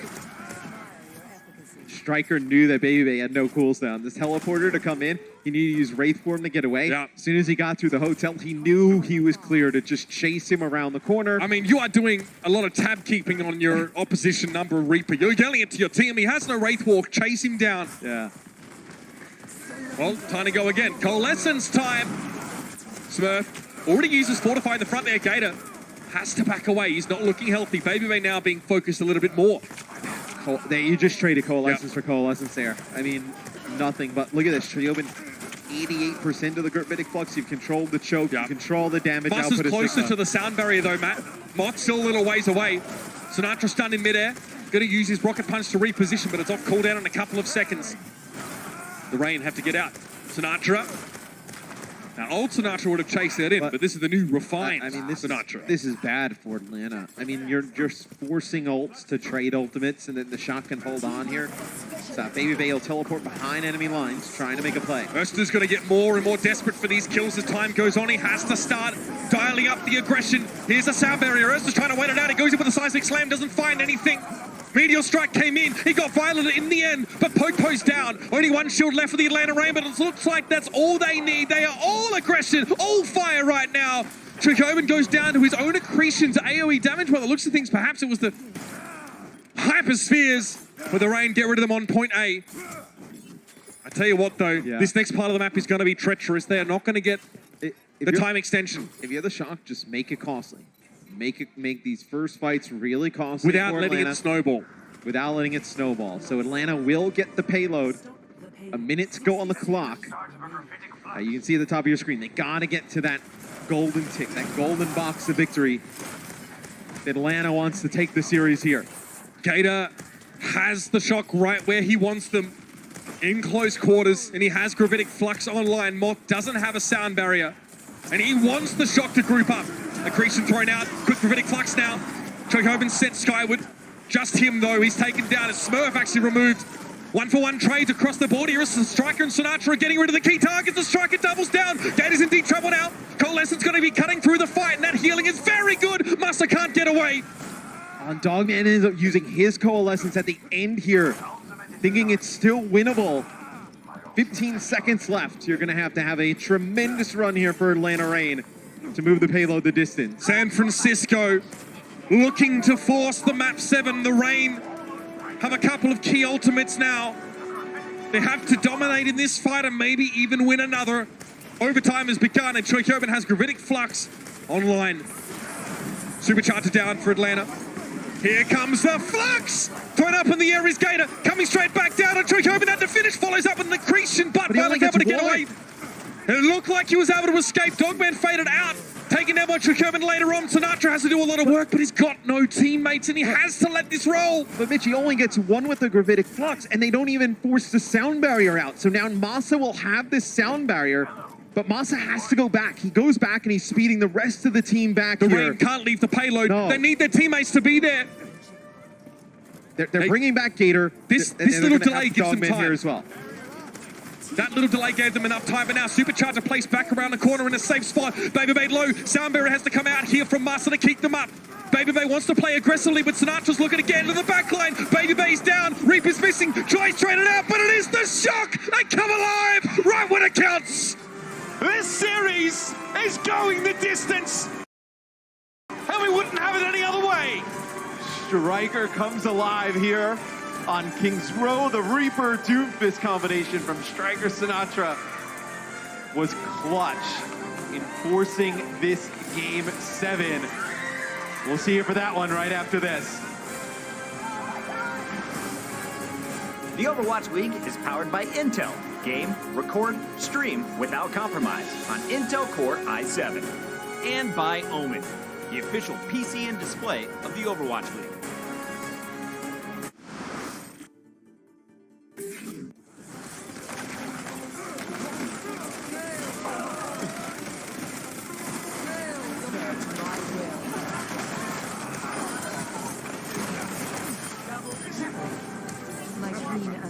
I'm having a good day. Understood.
And in a turn that perhaps no one could have really predicted, the Atlanta Reign have pushed the Shock to the very limit. Map 7 will be the decider. It is not a map, I won't spoil it, but it is not a map that can be drawn. No. So, it will be an escort map. I think this is a good throwback here for the Shock. So we were just talking about we were just talking about this. So the final map in the series will be Rialto. So King's Row goes in favor to the San Francisco Shock. We are not map 6, we are map 7. This will be all hero here. As Striker is going to stay in the game. So we've seen Rascal come in for the Shock. That's about it.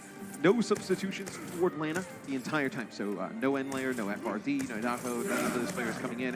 They've been playing Gator in the Sigma role. He's been quite good. So.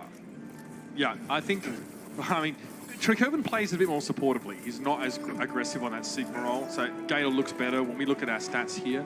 And at the end of the day, though, it's a team game, and the Shock and Reign are both vying for this last map. Atlanta play the Pharah Bastion on defense. So, yes, that old one. Yeah. They'll have Dogman play the Batiste, so he'll stay up on the high ground with the tanks and the Bastion.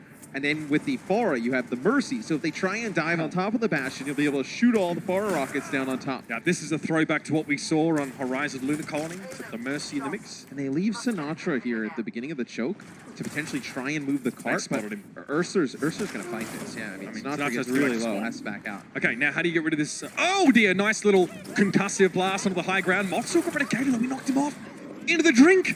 Even with that immortality field there. Oh no, he's done it again! What a monster! Oh man. Brings the Reign to their knees, and the cart is on the road. The shades of agilities. You remember agilities? You thought you could get away with that, didn't you, Atlanta? Come on! Well, let's take another look at this from Moss POV. Another day at the office. That's the first. Let me go back right up there. Get out of my house! That is nasty. So,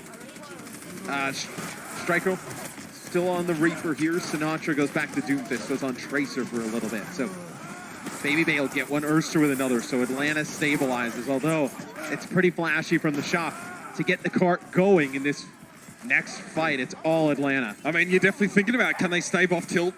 The answer is yes. The Reign are dialed in. It is the decider map of this series, and even a 4K from Moth won't stop that. It's pretty big, though, for Atlanta to get that next fight win. The people in here going crazy, you know, the big boop, a lot of emotion going on. It's the momentum for the Shock that they've always used to propel themselves forward. Slowed up a bit now. And there's no chance for any cheesy boops here. You've got to do the old-fashioned way. Nose to the grindstone. Sound barrier here for Moth. Again, 2 support ultimates in this fight, but Dogman and Gator are caught out. Baby Bay tries to get into the back line. Again, it's back and forth. These teams winning in alternate maps now on Rialto, winning in alternate fights. This should pave the way now for the Shock. Because of the changes on defense here for Atlanta from some of their players, you're going to be behind in terms of ultimates. You will probably get another touch here, though. They get a challenge underneath the bridge. They have good ultimates here. They can counter with sound barrier. The Shock don't have a sound barrier for Gator's Gravitic Flux. You may not even need it. Might not need it, yeah. That is ridiculous. Sound barrier from Ursa. Still came out. Bro, every time you think the Shock are going to start running away with it and make a play and really take control of the game, Atlanta battles back tough. I mean, they come through with a big fight. That one, you're able to hold on to your Gravitic Flux. Ursa picks up 2 kills. Now look, I mean, you're going to have your Coalescence. You're going to have the Gravitic Flux. Meteor Strike, Death Blossom. Doesn't look that bad. You got a minute left on the clock here for the Shock. And Gator is just hoping, waiting for the Shock to present themselves, all nice and clumped up for him to send them skyward. Gravitic Flux from the Shock first. Gator, oh! Interrupted! Got him with the accretion! Oh, it couldn't have got any worse for him! Ursa drops down. I mean, he can only really get that 1 kill. Death Blossom from Striker and Baby Bay in that fight, but the Shock! Everything coming up for them in that last fight. And one of the deadliest components of the Reign, Gator and his Gravitic Flux, taken offline. Yeah, they'll get that first point, which is difficult to do on Rialto. Pretty defensive map here. Is to be able to get the cart over the bridge, see what Atlanta decides to do on defense. Where do they want to fight this? They want to jump out. They want to be aggressive out the window. Looks like they're going to go with the Coalescences. That'll be a punch from Sinatraa. Comes on through on a Dogman, so not going to have that Coalescence back him up. I mean, that's so big. A fight where Sinatraa actually gets nothing going early on. The Shock's still able to dominate. You know, while Sinatra's busy repositioning, he eventually gets the finish on Gator, but that was Striker and co on the ground. And now you're going to have the supercharger here for Smurf, which you think is enough when you have to fight in this open space. Matt, it's the sound barrier for Moth that's get point potentially two. bigger. I think you don't even need it. I think you use this and see what comes out of it. Striker goes low. Smurf being forced on back. Baby Bay realized he'd gone a little bit too far. Gravitic Flux! Everybody brought up and down again. Well, that's physics for you, I guess. Meteor striking from Ursa. Sound barrier there for the Atlanta Reign. One of the sickest fluxes we've seen, but it's not enough to win a fight. No. I mean, look, when you got Ursa out there and nothing's enough, it seems like. That'll be 3 for Ursa in the fight. Violet Backsound has the Coalescences. It just took a while for it to develop for the Shock, and that allows Pokpo to build up towards his supercharger, so he drops that big Orisa ultimate. Great for the extra damage for everybody, especially the Moiras, who have been putting down a ton of damage on the series. The King's Row, Violet had like 65 limbs, just throwing those orbs, getting them all in there. So it looks like the Shock going to go inside of the mansion here, try and wrap around, try and take this high ground. The Shock don't really have any walls to knock any of the Reign into if they play from here, whereas the inverse is not the same. Gator with a Gravitic Flux. Coalescence coming through. Gator throws this one down awfully fast, and they only really catch Smurf out. Kia Striker gets in there, and they can't dig him back out again. Gator up on the payload there. Not much more they could do than to throw out those hyperspheres. And a time extension for the Shock now with 2 minutes left to play. It doesn't seem like from the player cams on the stage, though, that Atlanta's flustered. It seems like everybody's remaining calm in the comps. Trying to get battle back through this. Seems like these final fights for both of these points go in favor of the Shock. It's really backbreaking for Atlanta. They'll Coalescence to start it off. Sinatraa really didn't get started in that fight, Matt. Talk about feast or famine for Doomfist. That was a perfect example of the latter. And Erster, who's, if you know a bit of German, name means first. You know that even his moniker is created around wanting to go for #1. That's what we've talked about with Doomfist. You go in, you go with a punch. If you hit one, great, you may end up with a kill. If you hit a fortified Orisa, you're in trouble. If not, there's the halt there, the accretion. You need a lot of help to be able to get out. All right, another big Gravitic Flux opportunity coming up for Trickyobin. Keep an eye on Erster. Playing the bridge, Sinatraa knows that he's there as well. Accretion, no connection. Striker comes off second best in that head-to-head. The trade is there though. Gator's down, Meteor striking close quarters. Troy Hoban throws that one up, ideally defensively there. He gets taken down by his own splash damage, but this is going to be enough. It's messy, very messy. And it won't guarantee the Shock a map completion, but it keeps them going. It gives them a good opportunity to do so. They're going to have to go back and escort some players for their final push here, potentially, but you do have the supercharger from Pokpo. No support ultimates to deal with it. Gator also going to get close to the Gravitic Flux with no support ultimates for the Shock. So 28 seconds left. The Shock needed to invest into that last fight, but Atlanta has an opportunity to stall this out a while to get these big ultimates. Yeah, Shock maybe just playing for extra distance and nothing more. Smurf shield gets burst down just as he's drawn in with the halt. Gator sitting back but accruing a lot of damage via the hyperspheres and almost ready to let it go. Violet, he's trying to charge Coalescence. He's actually throwing damage orbs in. They have to get the Coalescence. That's how they would survive the Gravitic Flux. Oh, Sinatraa! Doesn't last long, gets involved. Babyway cleans him up quickly. This Gravitic Flux, yeah, this could be the nail in the coffin here. Smurf goes down to Babyway. The rest of the Shock are dropped down. Gator's looking for an accretion hit on towards the Reaper. Striker eventually falls. Babyway with his third in the fight. That'll do it! And again, the Atlanta Reign are able to set up their win condition. The Shock push a long way through this map, though, and Rialto is treacherous, to say the very least. Rialto can be very good on the defensive side. You see the Atlanta Reign. You believe that's Pokpo with his... Well, he's playing Orisa. What do you expect?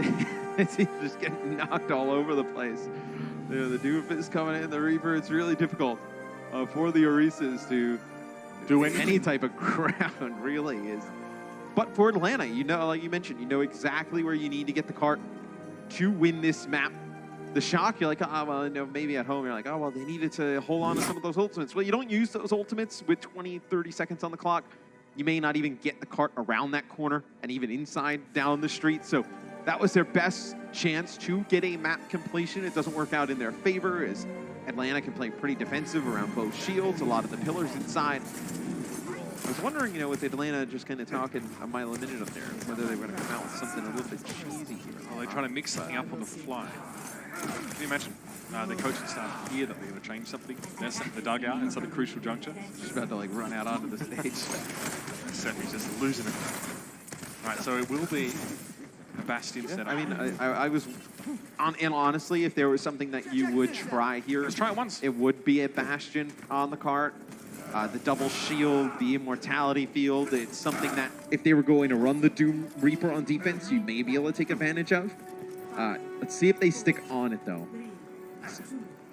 Well, there won't be extra innings one way or another. And this is Atlanta Reign's last attacking push of the series. And it'll be interesting how the Shock decide to play this. You can't really get as aggressive as you would like. You know, the immortality field will keep the Bastion alive. Erster also can get into the supports on the back line. So it looked like they're going to get off of the cart. They're leaving it. Take the high ground. Okay. So they leave the cart. They're going to try and win a fight here now. I wonder what happens if the Shock don't give them a fight. They're just trying to get Baby Bay up here. They'll keep moving it. Oh, what is that? Okay. Baby Bay 180s to the ground. And they flip the script on the Shock. No casualties yet, though, and Baby Bay doesn't have good sight lines. They have to push up because you can contest the cart from right inside there. A lot like on Junkertown. In that first choke point, you can contest the cart from inside. I mean, look, you love being Doomfist here, Matt. There's no walls on your side, plenty on theirs. So Sinatraa goes to Tracer here. What do you see Striker play? Do you play the Reaper Stays still? on the Reaper. I mean, no. You can't play Sombra. No, I mean, I think the Reaper still is a good pick here. Violet will have Coalescence, so do you try and Coalescence? I mean, try and fight this? Ursa's playing that high ground position right now. Ready to pounce. The Shock step forward. Baby Bay had to be in recon mode for a brief period of time. Now back into Sentry. Spraying the bullets. So that was Popo. Yep, into the drink. Nothing Chuikoban could have done. Couldn't even have saved himself with the Gravitic Flux and the Atlanta Rain. This is looking pretty good. Almost 5 minutes on the dial. Let's take a look at this on a Choi yet again. So, ooh, comes right around the corner. Sigma's feet not big enough to stay on the map there. Sigma's feet have been a hot topic of conversation. Not good yeah, there. apparently. Don't know why it's such a thing, though. Smurf on the Wrecking Ball. That's a switch up. Okay, Amplification Matrix placed on the payload. Immortality Field also there. So they're pretty safe right now, the Rain. Until that expires, and it has dust done. Striker gets rid of Master, but the Shock have lost Smurf here. They've really lost the battering ram. And Erster's just doing guard duty around the payload. But Striker's able to come through and get 2 quick kills. He gets rid of Erster and Baby Bay. There has to be more than that, though, and it just isn't. And Massa will come back on the Lucio. He's probably going to go back, though, and try and get Baby Bay. You need Baby Bay back on the cart. Smurf's on the high ground. Hey, Sinatraa did a good job. He was actually occupying Dogman in the back line, but the Moira can defend themselves against Tracer pretty well. Wasn't able to finish that kill off. Smurf is trying to spawn camp this Bastion. I think Striker might try and play from a similar angle here. Erst has to get out. He's way too far forward. Tank mode configuration. There has to be a sound barrier for the Shot to keep themselves alive, and even that isn't enough. Chuikoban, Kinetic Grasp eats up a lot of those rockets from the tank mode configuration, but Baby Bay now is going to get the old pea shooter out and have a crack at it. Forces Sinatraa away. Smurf is down, and that's another checkpoint. The Rain have all the time in the world. It's a ton of time. I mean, for Atlanta, this feels like an eternity. You have no ultimates, but still they have shown that they have not been able to get this Bastion off of the payload. That they have just rolled the payload on through the map. 4 minutes and 30 seconds on the clock to get this done. Chuikoban does have that Gravitic Flux. You think he's going to be able to land a good one. Everybody's playing on the card. Baby Bay again, looking for the Doomfist here with accretion! Smurf gets him, but he gives his last for it. Ursa's looking pretty bad on the back line, though. Low health, and Dogman also going to be removed. The Shock finally break the Bastion. But there's so much time left for the Rain to come up with something new. You have to play perfect here for San Francisco down the stretch. They're going to try and match you in the Reaper Doomfist here as we move in towards the final parts of this map. Sound barrier available for Masa here. You know they just used the Gravitic Flux. You can use this offensively now to just kind of use the Reaper as a battering ram. Go on forward. The Shock have to dig deep like we may never have seen them before. To win out here. Trickover knocked up, Accretion. Oh, Urster! So you do lose Urster here early. You're going to lose this fight. The small benefit of it, though, is that they used the Coalescence and you didn't use anything. You were probably going to Sound Barrier there, but Urster dies so quick that you don't have the opportunity to use it. Now you come back. Look at this for Atlanta. You're gonna have 5 ultimates here. You have both support ultimates. You're gonna have the Gravitic Flux. You're gonna have the Supercharger. Like, you're in a great spot. Like, imagine if they didn't have the Sound Barrier here, or let's say they didn't use the Coalescence. That's a lot of extra abilities they would not have on the table. Really strong ones as well. Best chance for Atlanta now. They have to make it count. Death Blossom defensively from Striker. Gravitic Flux is gonna knock him up, and Poke gets him in midair. Sinatraa gets rid of Baby, but Ursa's looking for more now. They've got the kills. The final checkpoint isn't far away, but will require potentially another fight. Coalescence here for the Shock. Wrecking Ball for Smurf. He has to switch to something more mobile now. Can he even touch the Shock? They have to step up to the plate now in a big way. Accretion thrown in, shielded off. Smurf going to drop down with a pile driver. Sound barrier now for the Shock, and they are chopping at the bit. Refusing to let their house be taken over. Gravitic Flux catches 2, and they're down. It's a lot, though. They had to. I mean, they had nothing at the start of their fight. But again, Matt, those support ultimates have to be blown just to keep the Shock in this match. But I mean, yeah, we're talking about, like, you see how close the distance is at the top of the screen. Like, you're talking about a minimal amount of distance to get this for Atlanta. And you have a minute 50. You're looking at like 2-3 fights maybe if you're Atlanta, depending on how fast you start going here. Coalescence could be huge. Now, Masa is credited with being a very good ult tracker. Let's see if he's been able to follow these fights so far and know that the Shock have nothing to work with ultimate-wise. It's all old-fashioned kills here. Left to right click, baby. Masa playing safe here. Boop away. Ursa's very low, though. The Shock are really grouping up together, but that causes Smurf to get taken down. He's the Death Blossom. Oh, no! It's cut short. Violet gets the Coalescence just in time. 2 Coalescences and 2 fights isn't enough. Moth and Violet both knocked away now. The Sound Barrier going to be coming out for the Atlanta Rain. Death Blossom from Striker and Baby Bear respectively find little each. But Poke's missing. Asta gets Moth. Big rocket punch across. Meteor Strike from Sinatraa doesn't get anything, but he at least is back in the fray, and Urster is overwhelmed. Masa's chased out, and they've done it again! They've had 4 minutes plus, Atlanta, to get from point B to the golden box of victory. It is so close that they have not been able to crack the Shock's defense in this choke. San Francisco on the precipice, Matt. The Shock, the only thing that could get the Shock in trouble here is Poke gets the Supercharger. You may have to use this Sound Barrier, and then you don't have it for the Gravitic Flux. If 30 that's how seconds. Atlanta wants to combo. Gravitic Flux, Skater had to be a Sound Barrier. Smurf able to stay alive, but for how long? The Flux also coming out from the Shock. Smurf is down. Masa is removed. It's a 1-for-1 for Poke Supercharger. No! Oh, They gave it! They got What happened to see? What? They walked off the car away! The Shock are stunned.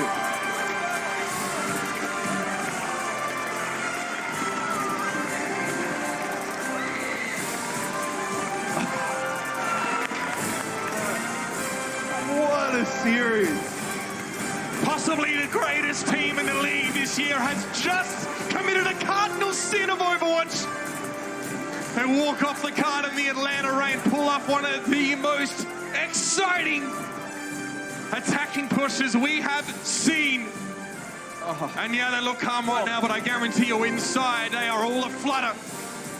The push was good from Atlanta, but that was all Shock at the end. 4 minutes plus on the clock. They had to win in that fight. Had to hold it. And they had the advantage in that fight. You know, they lose Smurf at the beginning. Violet was about to get Coalescence in that fight. He was not even 5 of his ultimate when the round ended. Let's take a look at this again. This is wild. I mean, take a look from the overhead. So the gravitic flux comes down, sound barrier, and Halt comes in. Oh, he's in the air.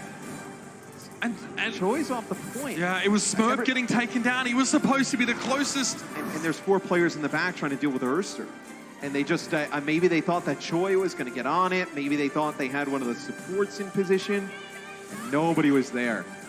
We need to collect ourselves up here a little bit now. And I'm quite sure it's the same for the players. We're going to head down to the floor and hear from Emily and Baby Bay. Thanks, Mitch and Matt. I'm here with Baby Bay. What a tremendous game for the Atlanta Reign. Blizzard Arena, can we get some love for the Atlanta Reign? Congrats, Baby Bay. Well deserved. And I know leading up to this match, you were, telling everyone on Twitter that you really wanted to go against your old team. There was a lot on the line for you. So how does it feel going from bench boy to baby beam?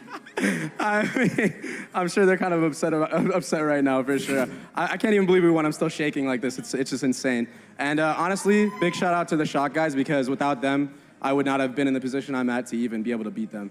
I was going through a lot of stuff last season. I had my ups and downs, and Krusty and that coaching staff and all the players really helped get my confidence up and make me pop off in Atlanta Reign. All right. And your next match would be against the NYXL, whom you guys have beat twice. So how does it feel going into that match? Easy clap, let it rain? I mean, if they lose this next time, I don't even know what they're going to do with themselves.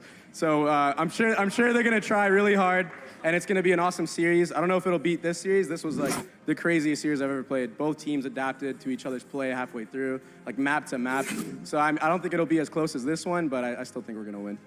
For sure. Well, good luck to you in the Atlanta Reign. And now we have a very special gift for a very special fan. There we go.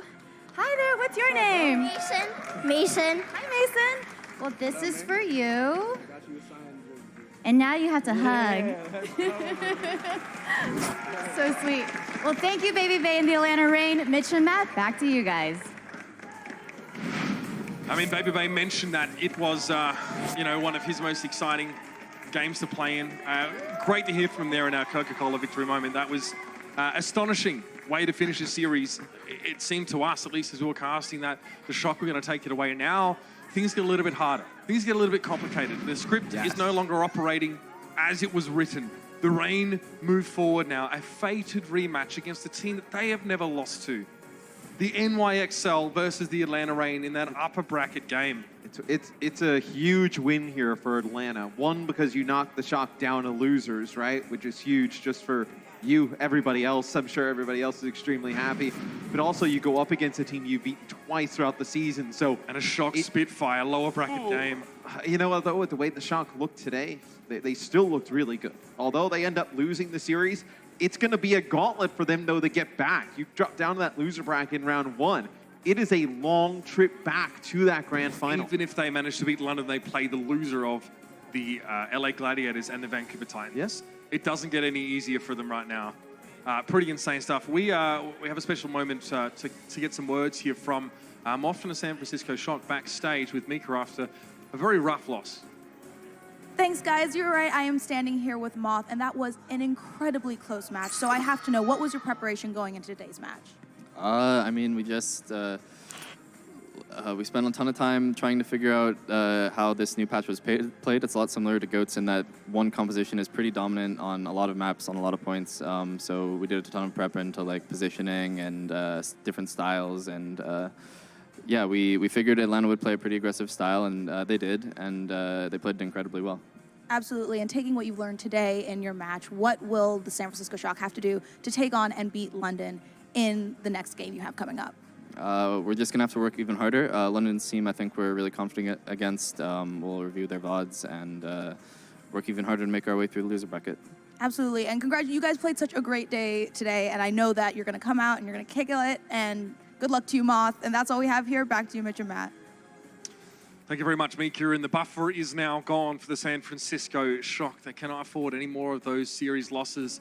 The Atlanta Reign, though, man, what a game. That is one of the craziest games that I've sort of seen, especially the finale of it. But going match for match was incredible. Our Omen player of the match is Gator for dominance on Sigma across the whole series, man. This guy is a treat to watch. And I would say from Moth's loser interview there, they talked about how the Rain were going to play an aggressive style in this matchup of the meta. And Gator is the one who set that aggression. Like the team talked about during their halftimes, like taking these off angles, a lot of extra damage on the Sigma, and really good gravitic fluxes.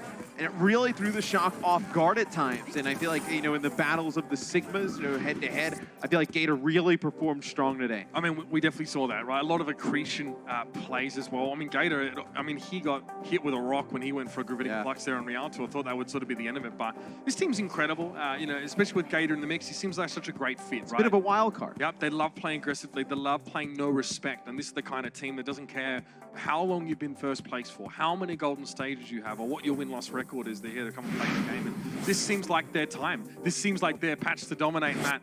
What a day of games that we saw today. Obviously, London Spitfire dropping down a lower bracket. NYXL advancing. Coming up on Watchpoint, we're going to discuss plenty of that. Talk about NYXL. We're going to talk about this last game and another close look at the playoff bracket on Watchpoint. Stick around for that. We'll be back just after this.